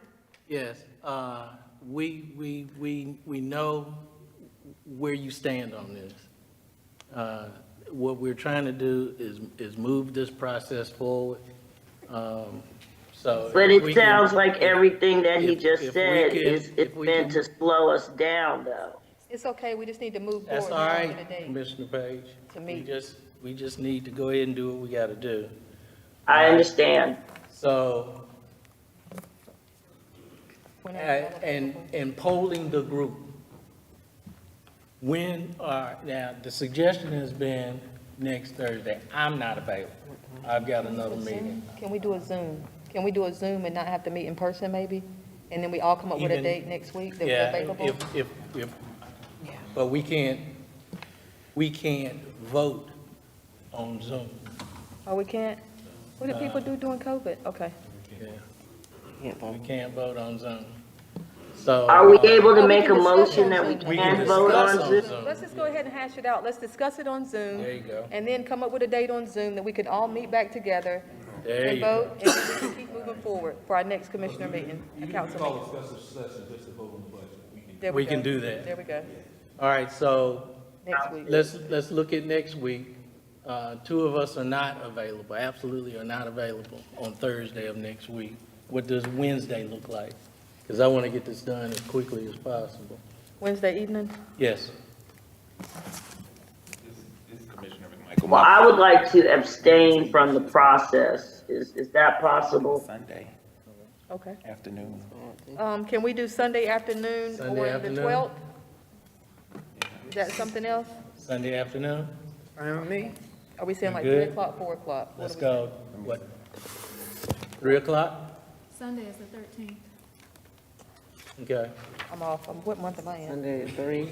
No, November the 12th. Oh, I'm sorry, I'm on Saturday. Go with it. All right, so we're going to have a Zoom call on Sunday, the 13th, at 3 o'clock to talk about budget only. And on Sunday at 3 o'clock, we will have invited guests, so we need to go ahead and know who are those individuals on these line items that we've identified. Have them come on as an invited guest, have them talk their way through whatever they're selling, whatever that looks like. And then we all don't have questions about, we're not answering their questions, they can answer their own questions. So, Can I speak to that? This is Commissioner Reynolds, and, okay, I've never worked in procurement on the city level, but from my experience on procurement in the school system, I haven't dealt with budgets where the exact contractors or, haven't either. recipients were determined at the lining and approving process. So I've seen quotes be gathered so that the price could be determined. I've seen discussion about whether or not something is necessary and for how long it's needed, or for, just revising what's needed and getting the market cost of things. But I think we're digging really deep just to get to agreement on exactly who these vendors are going to be. I think we need to just get down to the bottom of what lines need to be here, what lines don't need to be here, and what's the going rate for what it costs to get the work done. It's got to get approved before we can get contractors. Commissioner Reynolds. Commissioner Reynolds. This is Commissioner Riley, right? To your point, I agree. I don't understand that part of the process. What I'm accustomed to is there being something that's on the budget and an amount for there, a reasonable amount. And then those people either put in RFPs or they do whatever they do, and then they get the position. I'm not accustomed to taking the time to interview, and that was one of my problems that I had with this budget. People were preset in here that I had no idea who they were, and I'm like, where they come from and who are they? Exactly. So, And Commissioner Riley, right, Commissioner Reynolds, you, both of you are absolutely correct. Normally, if this budget was done correctly, we would have an idea, we would have quotes from those things that say RFP. This is why we're behind, because these are things, if we knew we needed these, we should have been looking for resources to have these things available to add to the budget. And so we're estimating here with no formal quotes. So if we're saying $10,000, that's an estimate. We don't know because we don't have anyone who's provided us with a quote on what their services will look like. So we just need to request 3 quotes from each. So my suggestion, this is Commissioner Reynolds, so my suggestion would be, those of us who are looking at this budget with the concerns that they have in their mind, heart, and spirit, go do their due diligence between now and the next meeting, bring your findings to the table, and then we can hash out that then. This is Commissioner McMichael, and to all of the points that was made, if we're going to advertise open positions, it's not for me to do due diligence about finding folks, it's for me to open up the opportunity to the community to provide a service, and then we vet those out in the RFP process. So for me, what I would like to do, since we have pre-designated people, there are conversations that have already been had and clearly agreements that have already been made that, one, I'm not as a commissioner privy to. And so what I would ask is that if we're going to do this right and talk about the process of procurement and RFPs, that we open it up to those who do these services and then let them solicit the opportunity to be a part of this commission and whatever, whether that's genealogy, whether that's the economist, the same thing with the documentary, because most people will present that. I also feel like when we're speaking, we need to not speak divided. It's very disheartening when there's errors and we're all trying to do the work together. And so we have to be mindful that when we speak, we should not offend, and when we're speaking, we should not defend. So as we are working together and doing community building is really about deconstructing systemic oppression and institutional barriers. We are not the barriers. We are the victims of this system. And so as we are working together, it is my hope that as commissioners that we respond accordingly in the same way we know how to do that in our professional jobs, that we bring that same energy here, because it's difficult to really navigate through the things we need to do when you got to deal with all of the other stuff, and we as a community know what I'm talking about. Okay, so this is what I'm observing right now, is that now the commission is on one accord on this budget issue. I intentionally did not say anything about the budget as we went down the line, but I did say from the very beginning that all we can do is present a budget with the best argument we have. The city will have to send all of this through a procurement process.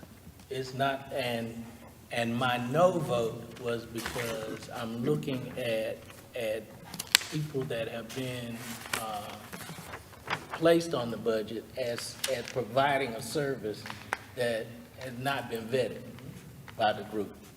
And we can make recommendations to the city for whomever it is that we want to bring in, but the city has a procurement process, to Commissioner Reynolds' point, that they have to go through. It's not a if, and, and but, they have to go through. So Sunday, 3 o'clock, we are going to come to a consensus on what document we're gonna send to the city. And at that point, is the chips fall where they may. What will happen is that we will have to probably verbally justify what we're doing and what we're asking. You know, it's not, we'll just send it up and they'll read through it, because they don't know what work went into this. They don't know the discussions that went into this. They can listen to them. Well, I mean, they are. Everybody else is also. But as far as the process goes, you know, we will have to present this. So I will send out a Zoom, okay. What's the protocol for this Zoom meeting? Because I can send out the Zoom. The city can send out the Zoom. And Mr. Chairman, just for point of clarification, Every city service comes before finance and requests items. Yeah. Every city service, whether it be police department, whether it be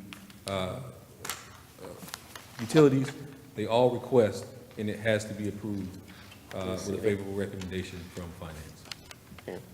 Okay. Mr. Chair, the meeting that you're planning will be a public meeting since it has more than a quorum of the group. So once that date and time, which I think we've established, Sunday the 13th. that will be noticed, and so that will be a link for the group, but also be a public link. So beyond that puts it in compliance. Let's get it done. All right, so all hearts and minds clear with the budget discussion.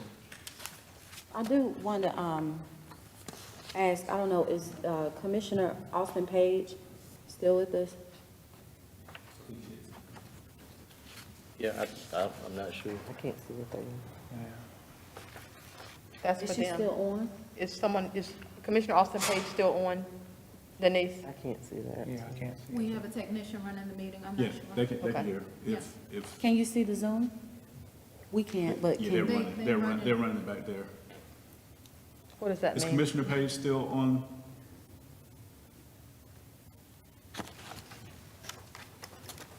Okay, we'll check.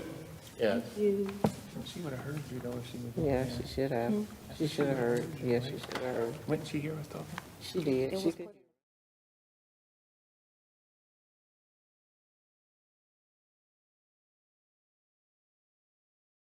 yeah, she knows The about Zoom, Sunday. the Zoom moved to practice mode, so I didn't know if she was still on. Okay. She was muted, so I know she can't respond, but I don't even know if There she's it is. still on. It's just. Okay. Okay. All right. Okay.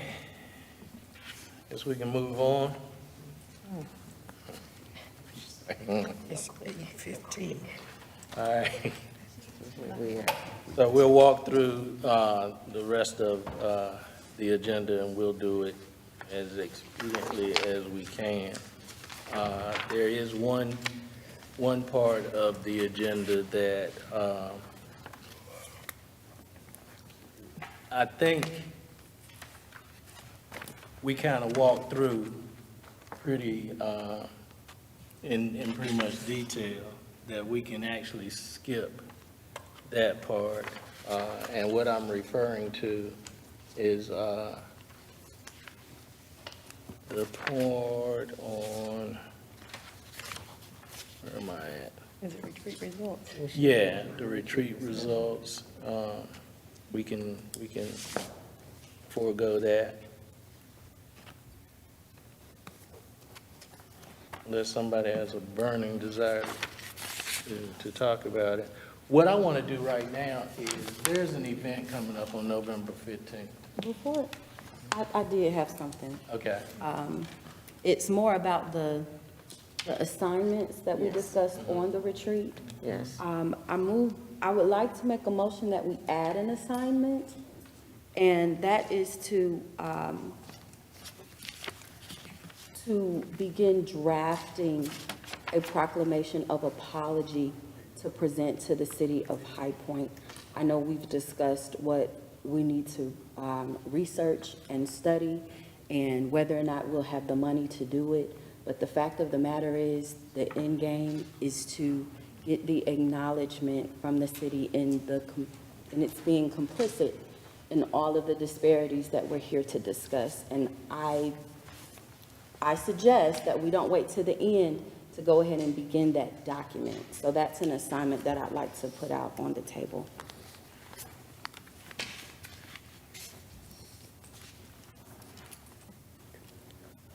Your thoughts? If that's going to be, if that's going to be on request, I agree with Commissioner Rhodes that we should have at least one or two passes, and with this, we would likely want to ask the city to read this in a resolution. So that was placed in form of a motion? I placed it in the form of a motion. Okay. Do I have a second? Ready for the question? All in favor, say aye. Aye. All opposed, likewise. Motion carries.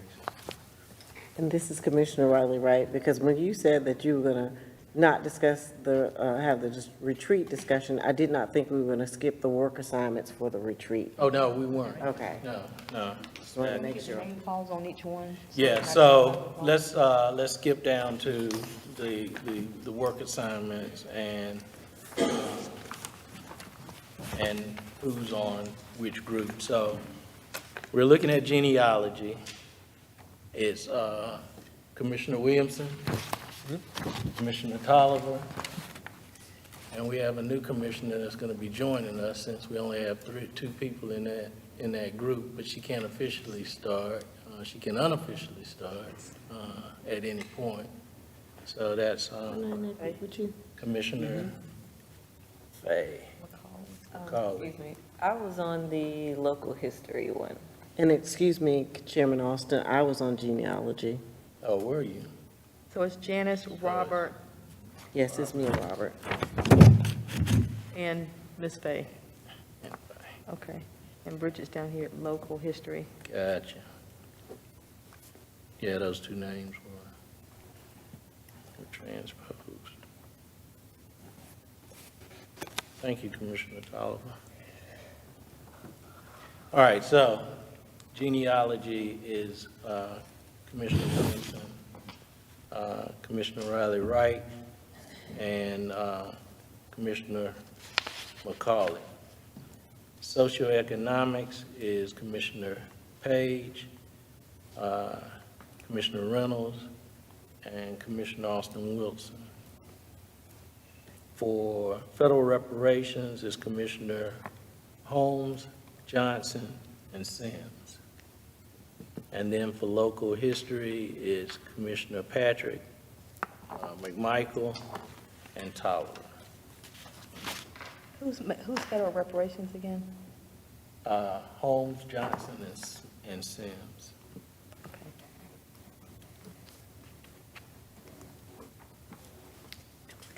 When are we supposed to meet? How do we socialize in those groups? Because we haven't since the retreat. Again, I will leave that up to each group to work out days, times that you all want to get together, because these are work groups, okay? So they don't fall under the tenets of having to be recorded and all that, because these are work groups, not committees. So you can meet as often as you like, and we just need to get the job done. Okay, so we all need to have some type of report back at our next meeting. At our next meeting. Okay. All right, and since we're talking about our next meeting, one of the suggestions that was brought up at the retreat, which I wholeheartedly agree with, is that we do this group meets twice a month. And since we have work groups now, I don't see the need, and it's just my opinion, to have a subcommittee, a research subcommittee, because each work group will be coming back to this group, making their reports and having discussion. So what do you all think about meeting twice a month? And at each meeting, we report out our findings.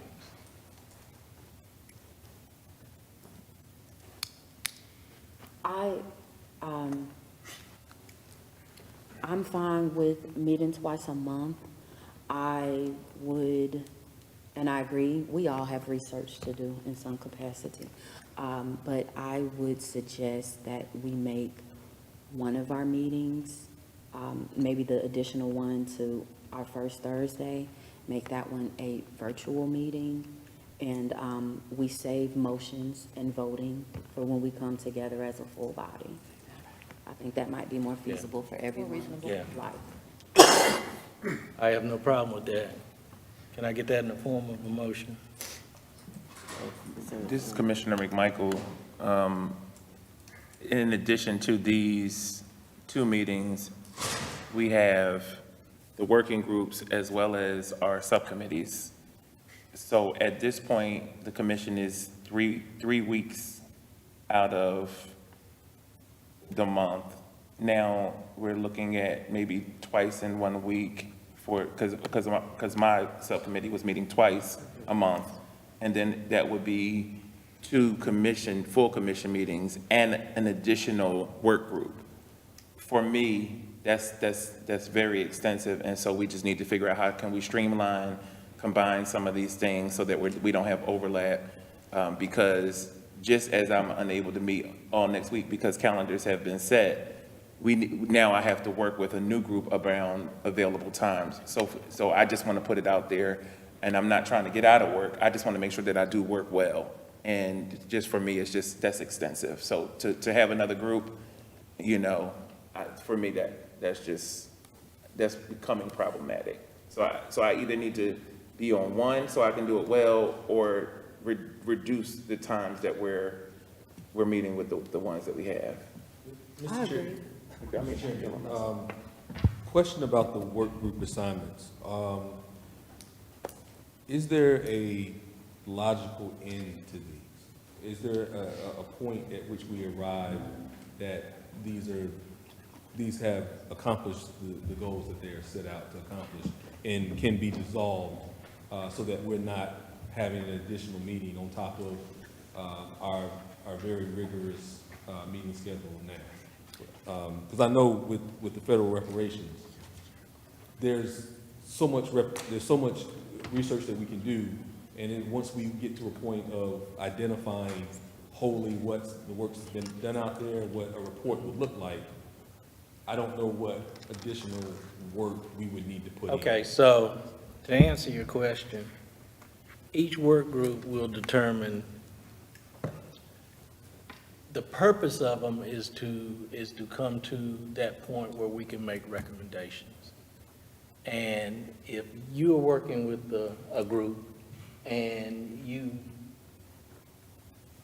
come to the point where you think we have created that piece for the recommendation, then we can dissolve the group,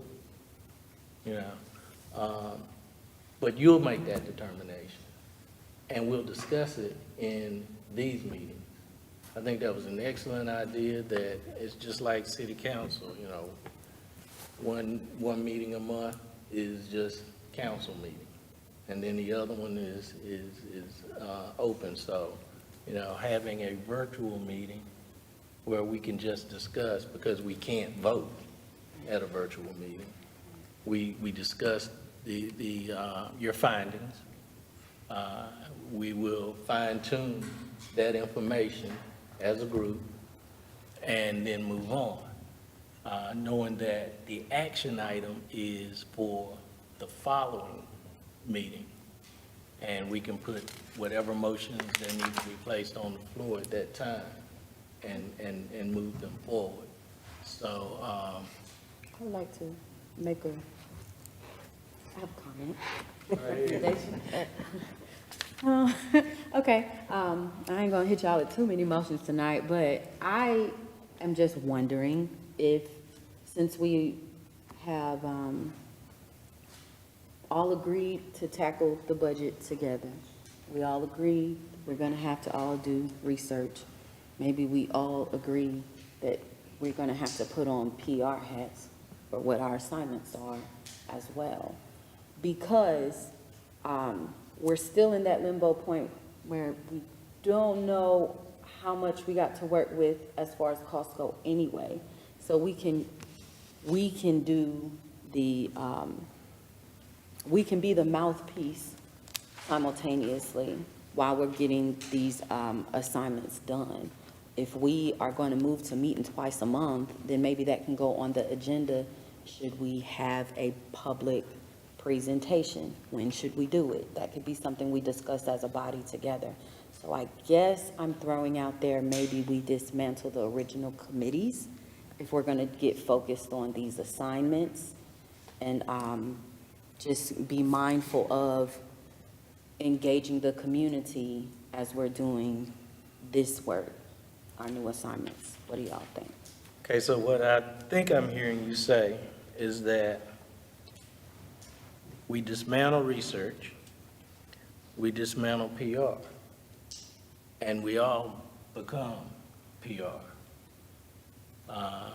When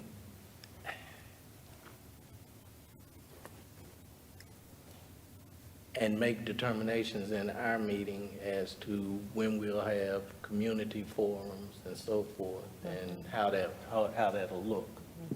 So we can do that as a full body. So this is Commissioner Riley, right? So in reality, that's what we kind of were doing anyway. We get in our subcommittees, we talk, and then we have to take everything from our subcommittee and come back to the committee. So the committee can say, okay, then we go back to the subcommittee, and then we talk, and then we do the same thing all over again. All over So, again. Yep. So, I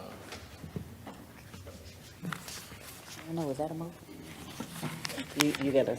I missed it, but this is Commissioner McMichael, and my thought was that when we separate, we get less done. I feel like this inclusive meeting has been very productive, and we need the varying views of everybody to really push this agenda forward, to break us up and do what Commissioner Riley Wright was saying on my way in.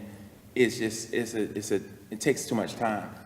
So one of my recommendations would be the combination of some of these meetings with different line items, and then us going through this task together. We all in this together, and it would make my life a lot easier in terms of understanding where we all are coming from. Tonight, for me, has been a very productive and informative meeting in terms of how we can really move this agenda forward. So despite how uncomfortable it has been for me, I feel very hopeful in that we've done some great work tonight. Okay. So So because Councilman McMichaels just sort of jumped in there, didn't really know what was going on, so I just wrote him a note and said, let's do that, okay? I'm with that. you do him just like Vice Chair over here is doing me. Oh, Lord. I'm with that. Is this a motion on the floor?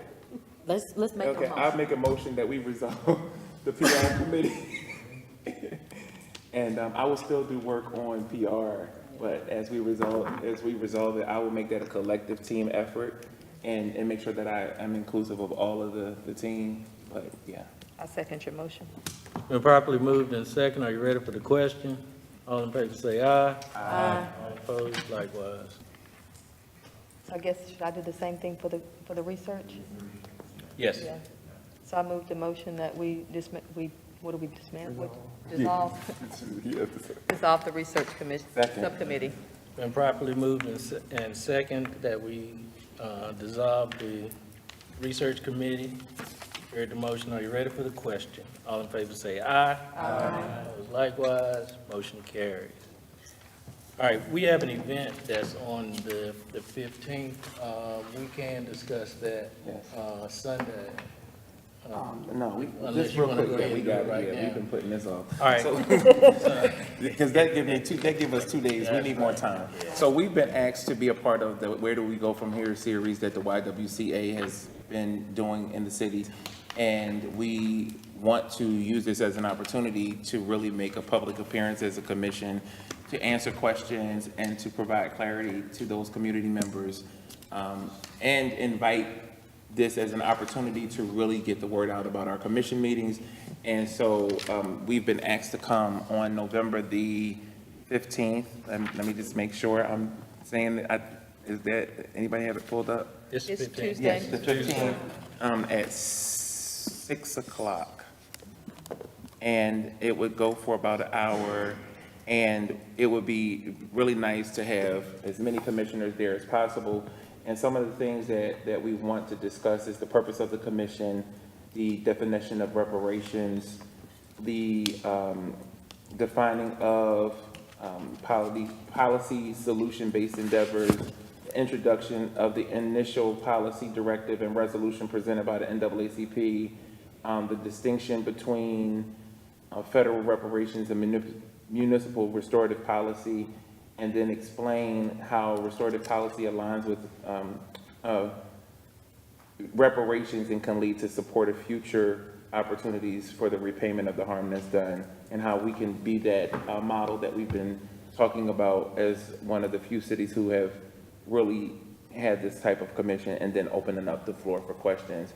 And so this is a working document. These are not all set in stone. I'm opening them up to the commission if there are things that we need to discuss, so that way when we come together on the 13th, we can be on the same page in terms of how we present and speak to the community, and then use that as an opportunity to really invite people who have not been a part of this conversation to be a part of the conversation, because that will give us an opportunity to know what the community's mindset is.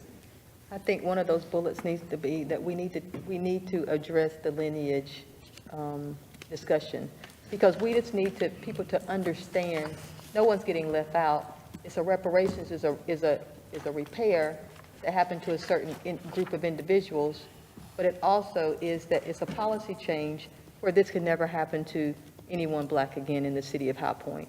So it's two different things. We want to make sure that no one feels that they're being left out of the conversation, but it's all inclusive of the conversation, because we are making policy changes. This is the whole thing.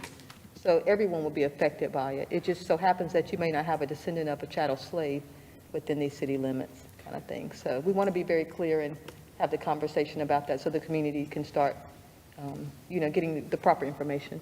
All right, so since it's a panel discussion that evening, Commissioner McMichael, if you would put together the panel that you'd like to be upfront and present, although all the commissioners are asked to be there, and just give out assignments. Mm-hmm. So I'll find out from Mariah Collins what the number of panelists that she wants, if she wants the entire commission or just a small group.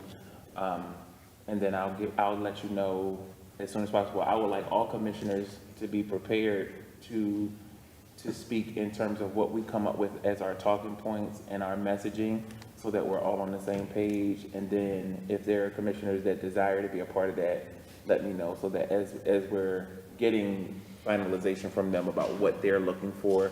I told them I wanted to really have a formal conversation with the entire commission before I made any suggestions. They want to know the names of those who will attend. So if you're able to make it, if you let me know that tonight, so then that way I can know when I'm talking to Mariah Collins about who of us will be able to come, then she'll be able to let me know what the limitations are and how long we have, and we can come up with an agenda so that we can get through it.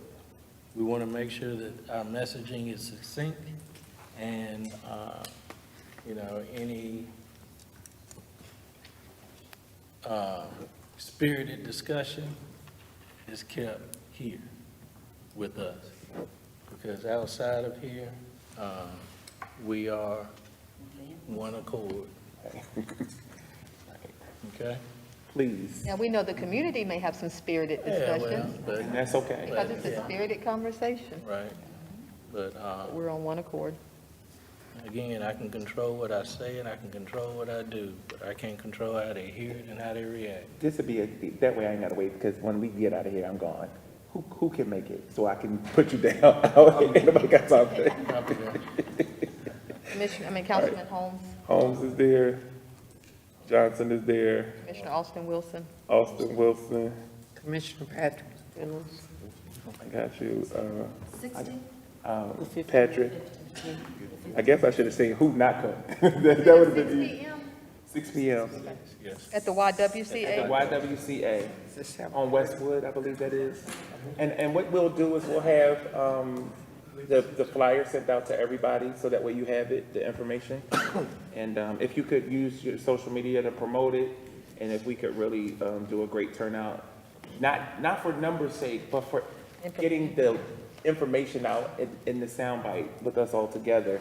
It would be nice if all of us could make it and be there unified together, and dismantle some of the things that have been assumed that we're not together, and really show that we're working hard on this, and that although it's not an easy conversation, that we're committed to the work.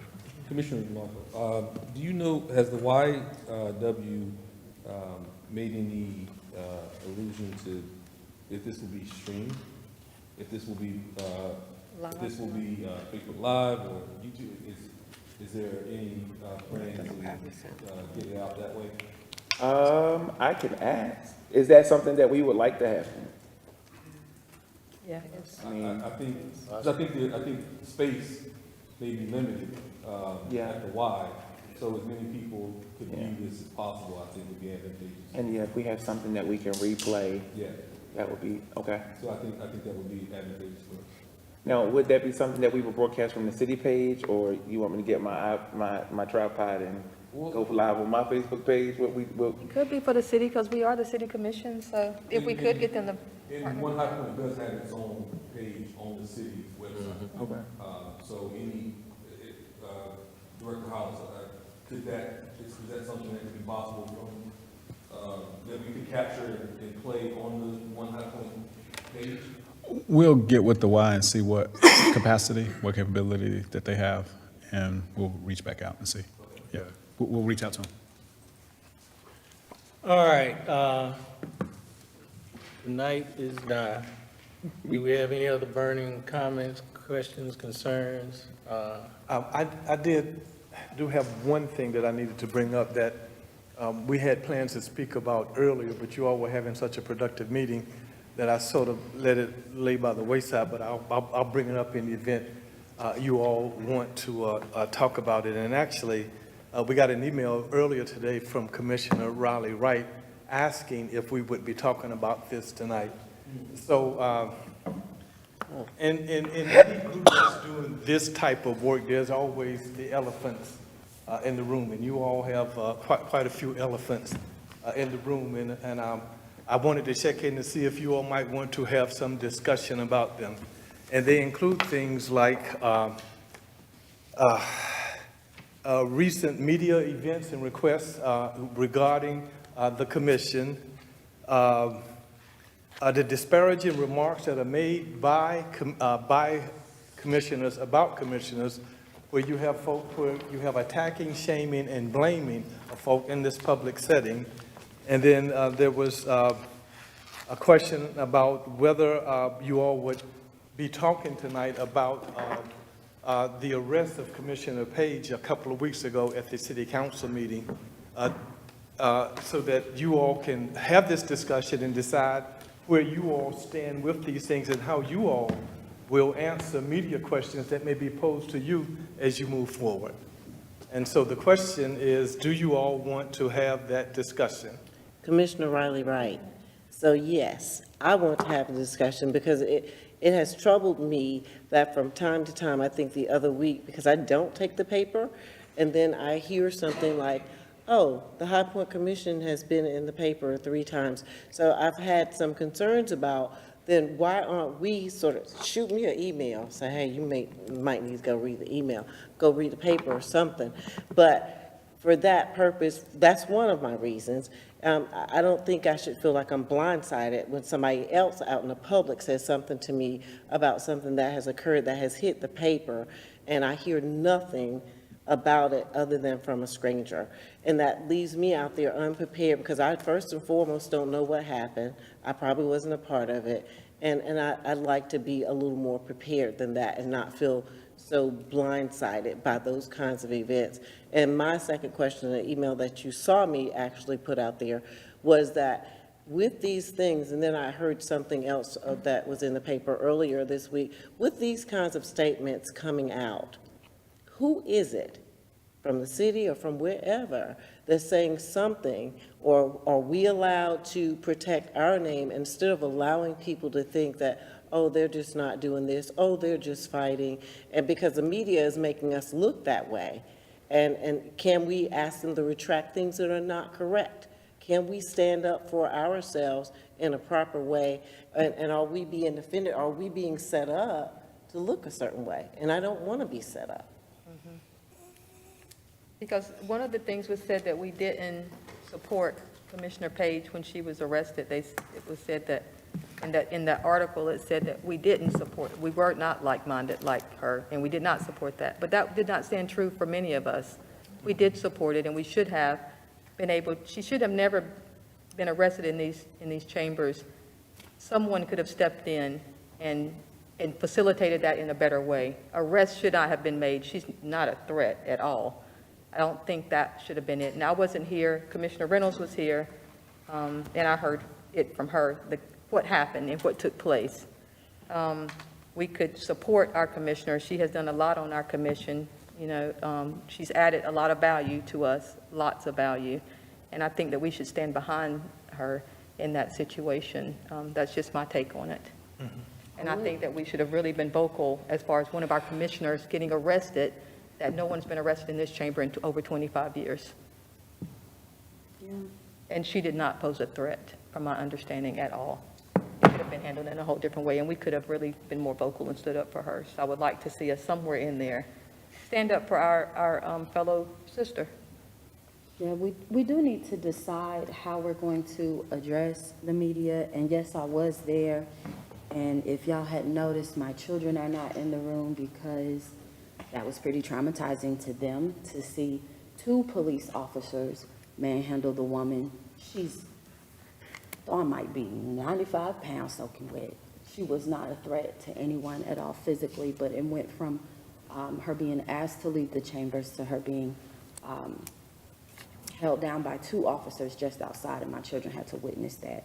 So they're not excited about police or City Hall at this moment. And that's something that that's my thing to work on with my kids. And I've reached out to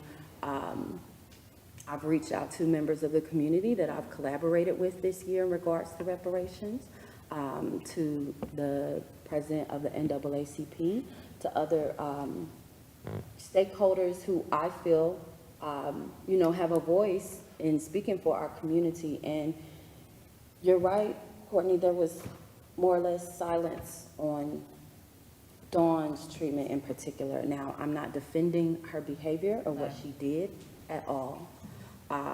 There is an order of the way things are done, and it does have to be respected. But we weren't in a court of law. It was a city council meeting, so it was a bit harsh.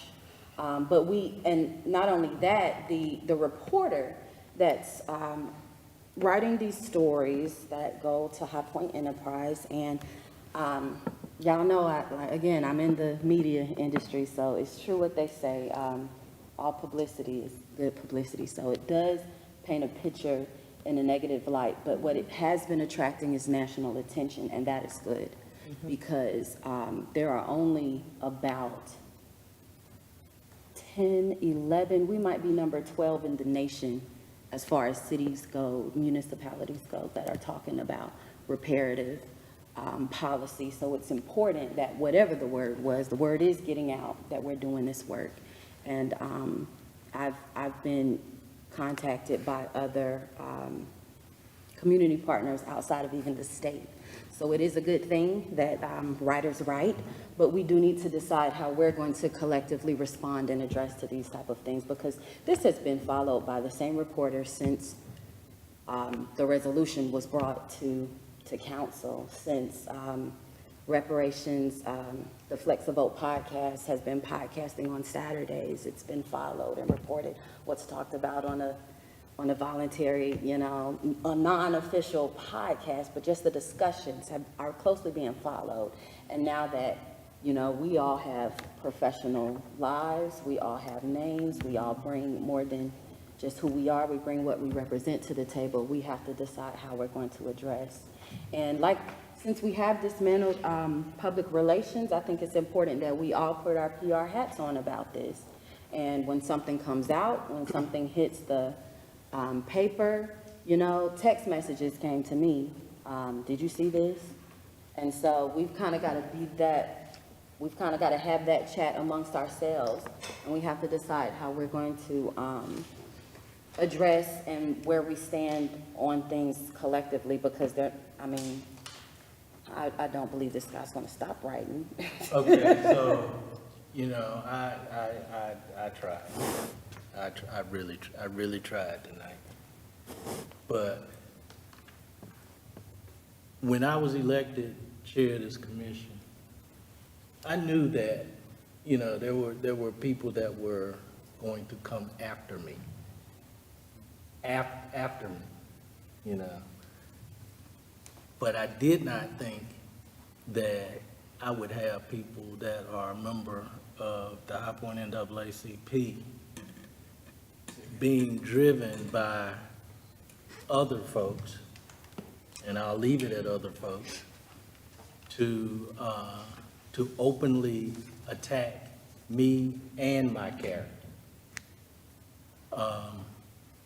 To the point where there are folks out here right now, and I made a joke about it, you know, walking around with Joe must go, and they lifted my picture off my Facebook page. I am not a public figure. And my attorney has advised me to take legal action, and I decided not to, for the simple fact that, you know, I can control what I do. I can control what I say, and I can control what I do. But I got people out here that are openly coming after me that I don't know. I don't know these folks. And this day and time, there are some less than smart people out here that do some really serious things, you know, and this is every day. So now I've been placed in the crossfires or the crosshairs, and my wife is afraid. So I'm gonna just leave it at this, that when people start doing little antics, and that's all that was, because that night, there was no public comment. So how you gonna bum rush your way up to the dais, and you're just gonna make somebody speak about removing a commissioner when these are the only people that can remove me from this board? Now, if you all feel strongly about how I've directed this board or how I've represented this board, then put the motion on the table. I will carry it. And I will continue to work for this reparation commission. But, you know, the craziness gotta stop, because it's dangerous. See, you know, I'm at a point right now that if somebody walk up on me, I don't know what I'm gonna do. Because, you know, these days and time, people are out their minds. So I cannot condone antics like that. I can't.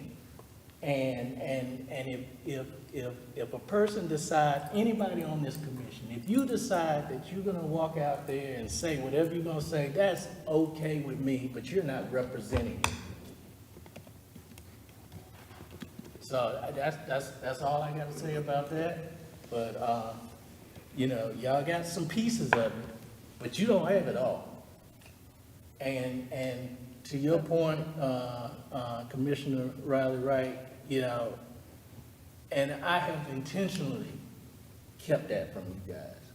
See, I don't go on blogs and I don't go to social media because it's too much crazy stuff out there, and I'm focused on what we are trying to get accomplished here. So, you know, the blogs and all the social media comments and Pat, you know, what he writes, see, that doesn't faze me because we have a job to do. But the crazy got to stop. That has to stop. And I'm done. I'm done. So that was in bits and pieces. Hold on, but let me just ask you, so are you saying that the arrest was warranted and we should not be talking about the arrest, meaning that it should have happened? That's what I'm asking. All right, So everybody can You understand are, that, because I'm a little. you're out of order, okay? You have been told you're out of order. You have been asked to leave, but you elect not to. So you escalated that situation. You know, 95 pounds, well, I know some people, I know some women 95 pounds can kick everybody's butt in here. I mean, and I'm just being real. But that's not the point. The point is that that was an antic. That was to get attention. And she got it. But in the process, you know, it fell on us. So if anybody up here want to do anything, that's okay with me, because I cannot control what you do, but you don't represent me. And that's it. This is Commissioner Reynolds, because I like to address the root of the fruit, so to speak. And the root was, from my perspective, dissatisfaction with your leadership as chair. Now, was that it was an antic in carrying that out, and the public will do what the public will do. Like you said, we can't control other folks. Involved in that. But there was dissatisfaction with, you know, how you were leading this body. And I feel as though since our retreat, I've seen you leading differently than in the past months.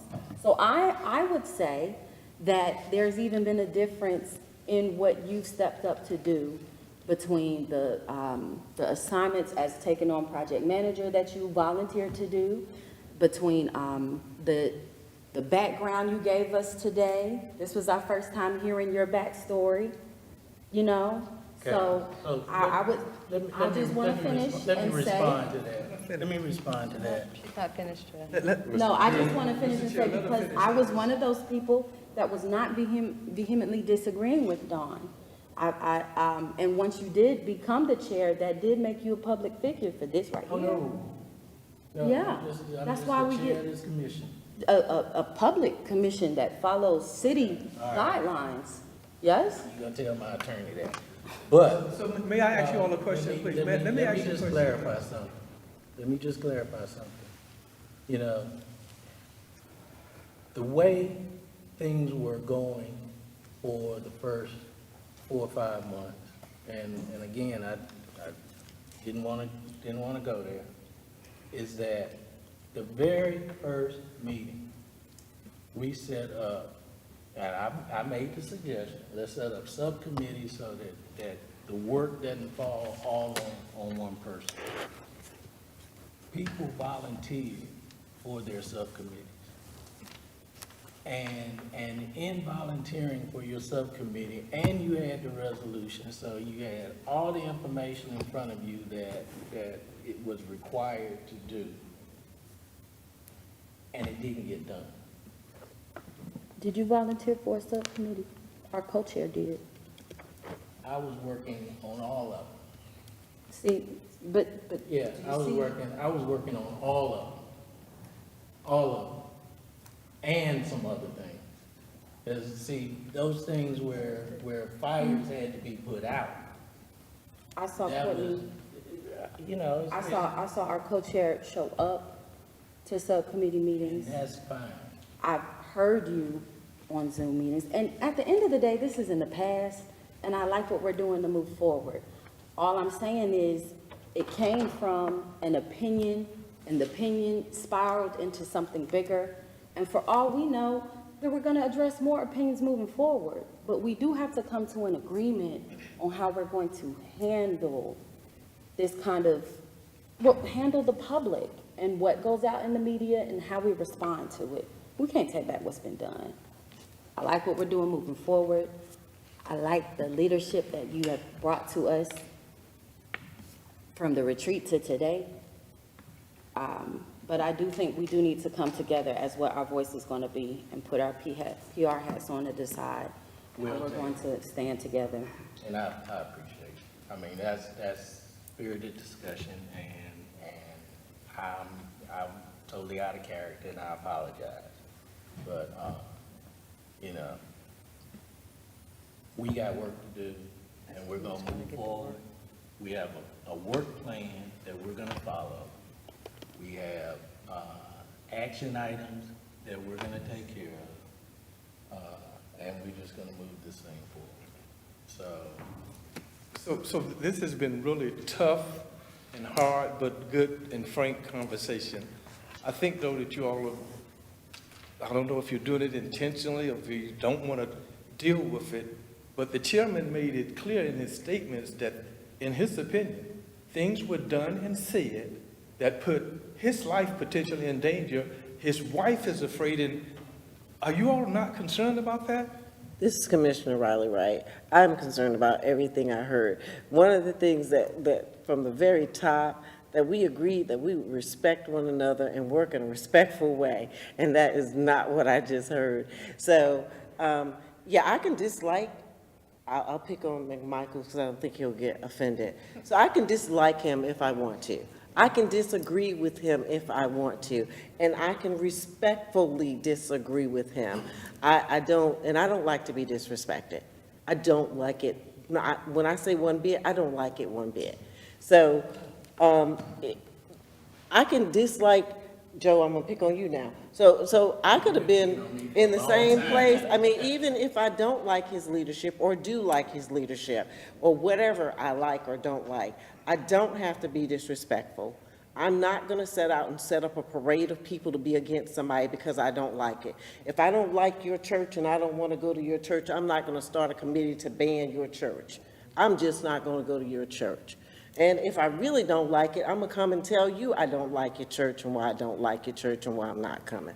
Because you're the person I should be talking to, period. If I really want to work on something in an adult manner.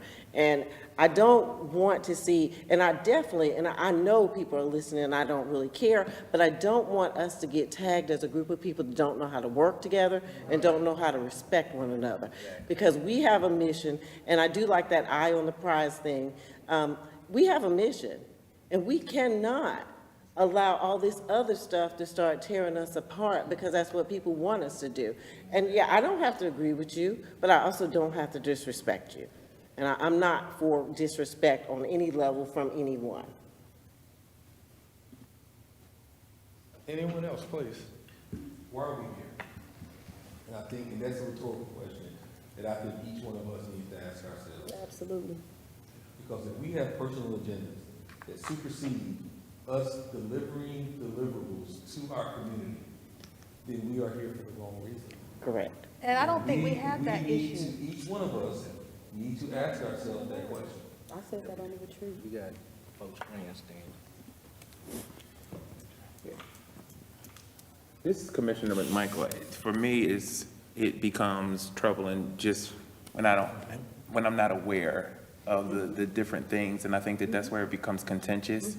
That there's happenings that we're not aware of, and as a commission, we haven't spoken. It's just individuals representing themselves and their views, and those are valid views.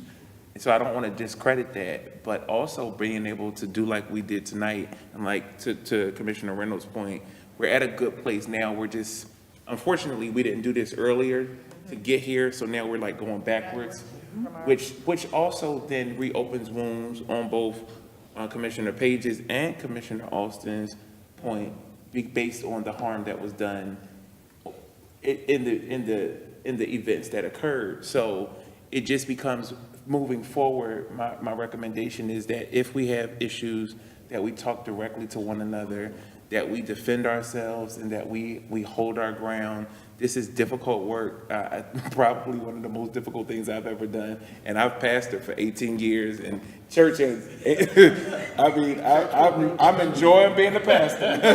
I thought I was struggling as a pastor, but I am challenging myself to be able to speak when it's uncomfortable, to be able to respect my fellow commissioners and know that we all bring something so unique that really makes this a powerful opportunity.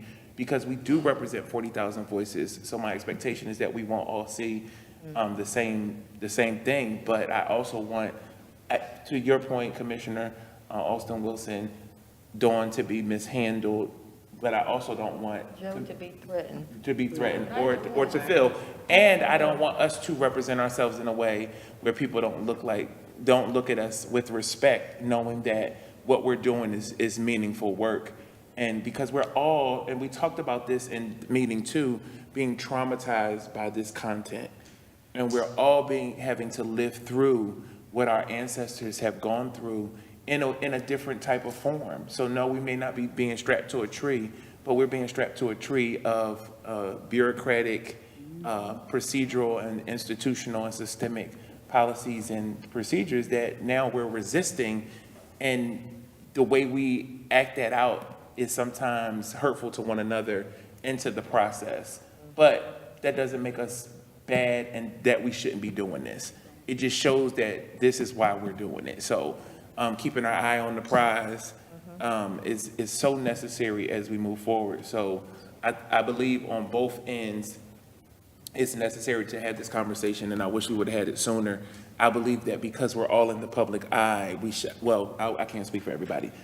I personally have shied away from things in order to figure out what to do, how to do it, and do it in a way that we maintain an image. And it's unfortunate because we have to think about that as Black people, what we say, what we do, how we respond, because so many people are watching us, and then so many lives depend on what we do and what we say. So I appreciate the dialogue and.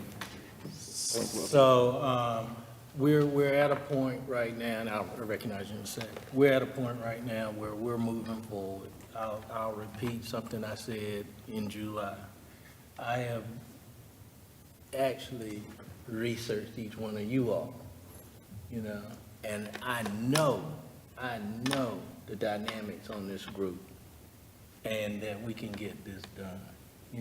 Everybody brings something unique to the table. We have historians, we have, we've got all kinds of talent sitting up here on this dais. So, that is the right word. But, so I've got the utmost confidence that we'll be okay, that we will deliver what we have been charged to deliver. The crazy will ease up, because it has its place. But as long as we stay unified, we'll be all right. We'll be all right. Dr. Wade? Yes, thank you, Mr. Chair. To your point, Commissioner McMichael, you referenced the piece about policy and bureaucracy. Part of the bureaucracy and policy of a public board is that if anything is going to be represented as the will of the board, then that has to be a majority vote by the board. Each one of you can have individual opinions, but at the end of the day, it appears that the will of the board, whatever the majority will of the board is, that should be what's articulated in public. So I would offer that as counsel for you moving forward. I wanted to bring something up.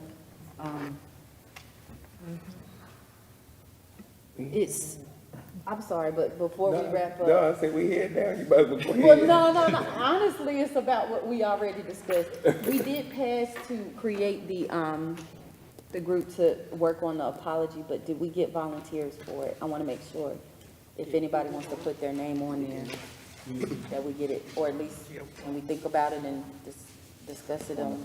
Why can't we just all, in our little groups that we already have, what do we have, 4 or 5 groups already, 4 groups? Why don't we all just write a little piece And we put it and together. just put it together? Okay. I move to adjourn.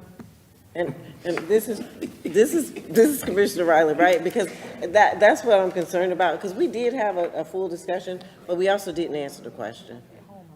We didn't answer how we were going to deal with that. We didn't answer it. We didn't answer it. And that was the whole purpose of the discussion. I think as you all proceed, I absolutely agree with Commissioner Reynolds. You all have made some progress, and you're headed in a very good and positive direction. What I see that might throw that direction off is if you all fail to understand that it is okay to disagree. However, it is not okay to attack, shame, and blame one another. If you keep doing that, this is just going to repeat itself and repeat itself and repeat itself. And in July of next year, when the report is due, we're going to be sitting here having this same conversation. So, okay to disagree, not okay to attack, shame, or blame. In the media portion of it, please. Okay, if all hearts and minds are clear, got a motion to adjourn. I second. It's been properly second. No, can't second it, because the question on the table was, how are we gonna address the We media? can see, oh, the meeting. Yeah, because we still, that was one of the The questions. point is, you should have Please. a cohesive message for the media. Yeah, if the media interviews each of you, they should not get 9 or 11 different answers. Mr. Chair. The media is interviewing us, the media is reporting Right. on us without. So why don't we just start, why don't we have something that comes out once, every time we meet or something? Why don't we have a writer and comes out with an article? Why can't we be proactive and discuss the things we talk about? I don't There are know. a couple of methods to do that. Because we cannot control what a writer puts in the paper. I don't take the High Point Enterprise, so I don't know until I'm told about it. So there are two things that we can do. We can, if there is something that comes out, we can ask for correction or retraction. Or we can also have someone publish an op-ed that will address those articles, a letter to the editor or whatever it may be. And so we can respond in those two ways. We cannot control what Pat Kimbrough writes. No matter, he's going to write what he interprets and what he sees. All we can do is respond if we feel that there's incorrect information published or something that is misrepresentative of what we have stated.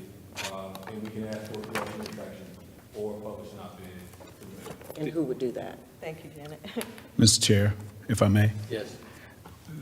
One of the things that we typically establish with commissions, especially with media, is a single point of contact. This is still a city function. Yes. So all of our media, the central point of contact for media, if we're talking to a reporter, is the chair, depending on the scope of the answer, and staff. And the reason why that is because we have people here whose jobs there are to interact with the media. The problem that we have is, in this particular situation, we had a particular question. Commissioner Page, when she came up to the dais, she was specifically, after the meeting had been closed, after they had gone into closed session, and after everyone was leaving the facility, she went up while everyone was leaving, and the mayor had told her that the discussion was over, and she went up yelling that the chair, she said she represented the One High Point Commission, and she went up yelling that the chair be removed. And she also asked for a specific number, $90,000 on a budget. So the problem that creates, to the point that Councilman Holmes made, now, as far as a media report, the headline of the media report could be, Commission wants chair removed and wants $90,000. So the question comes in and says, do the statements made by this person represent the commission? And that's the question that each of you have to ask yourself. Everything that you do as an individual is seen as representing the collective. I used collective earlier, and I'll use it again here, the entire group.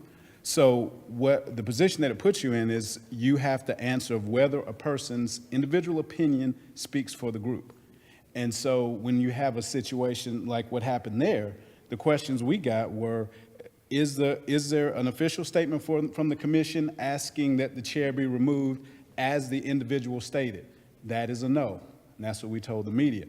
Has there been an official budget presented to the council from the commission in the amount of $90,000? And again, that answer is no. So there's got to be a process, but I would not recommend that each of you are PR consultants from the standpoint of dealing with the media.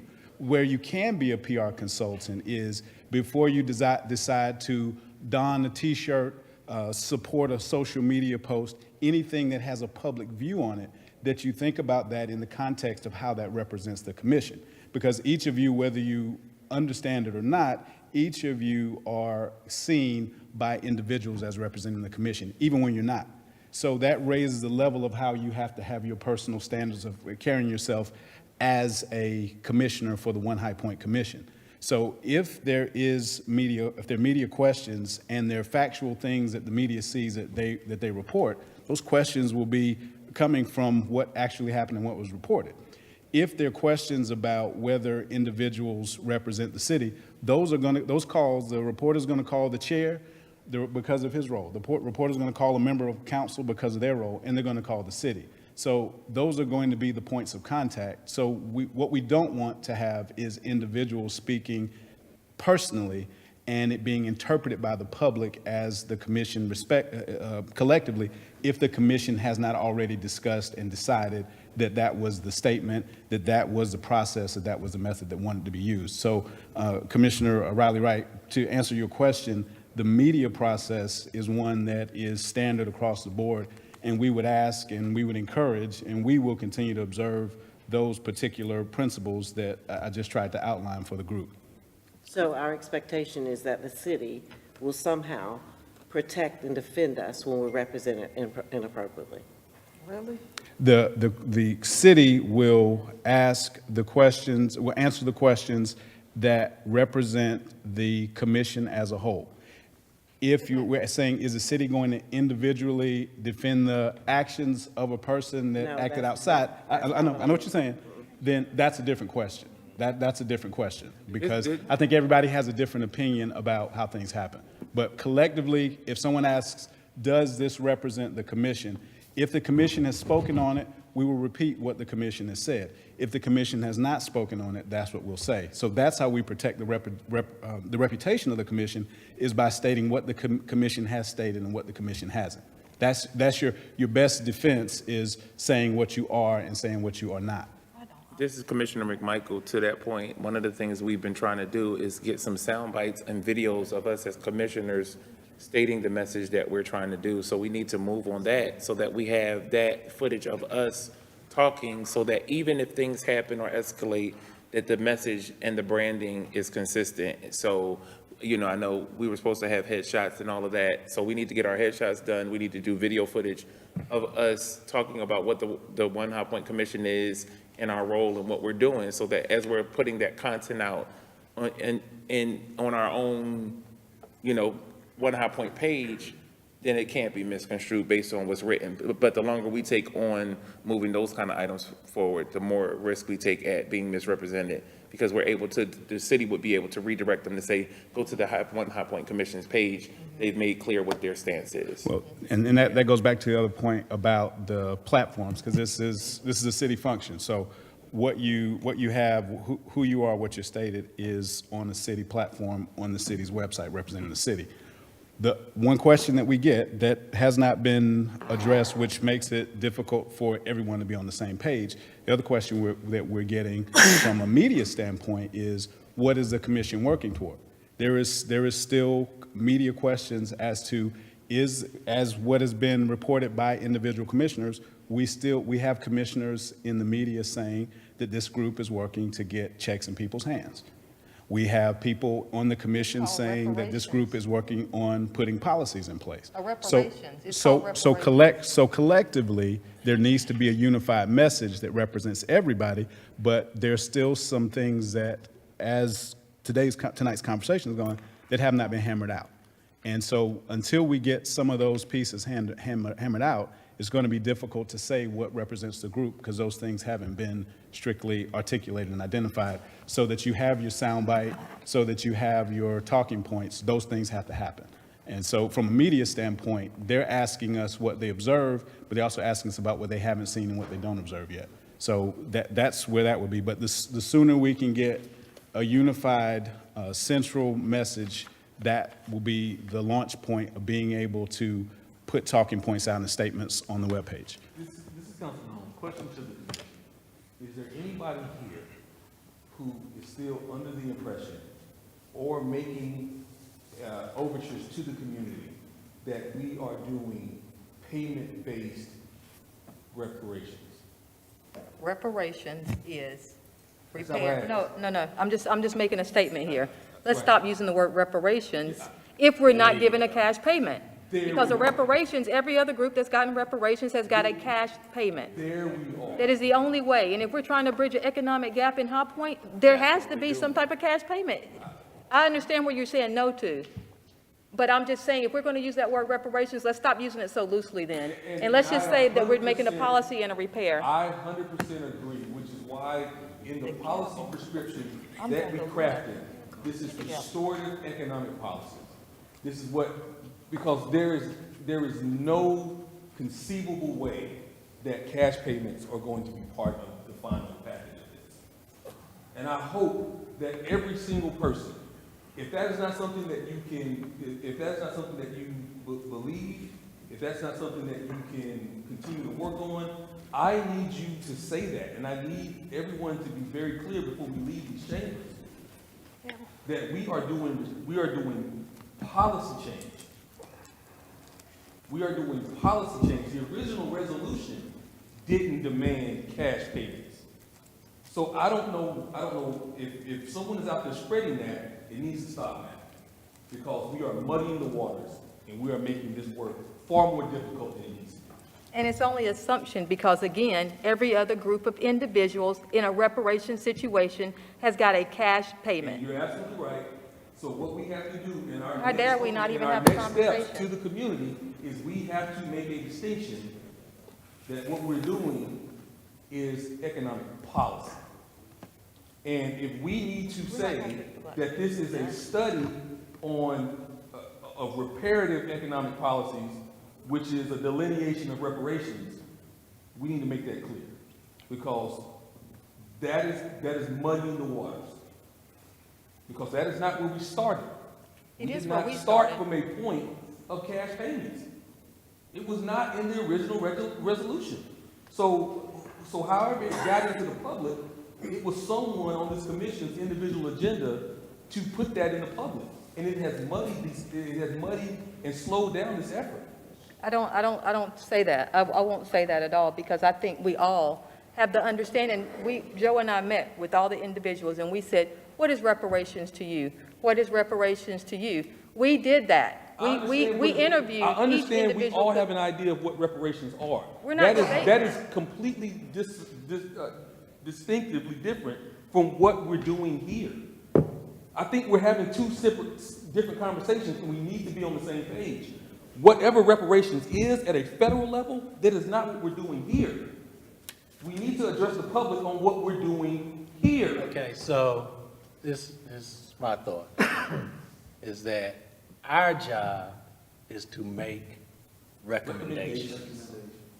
And that's what we're gonna do. Now, once we make the recommendations, it is out of our hands.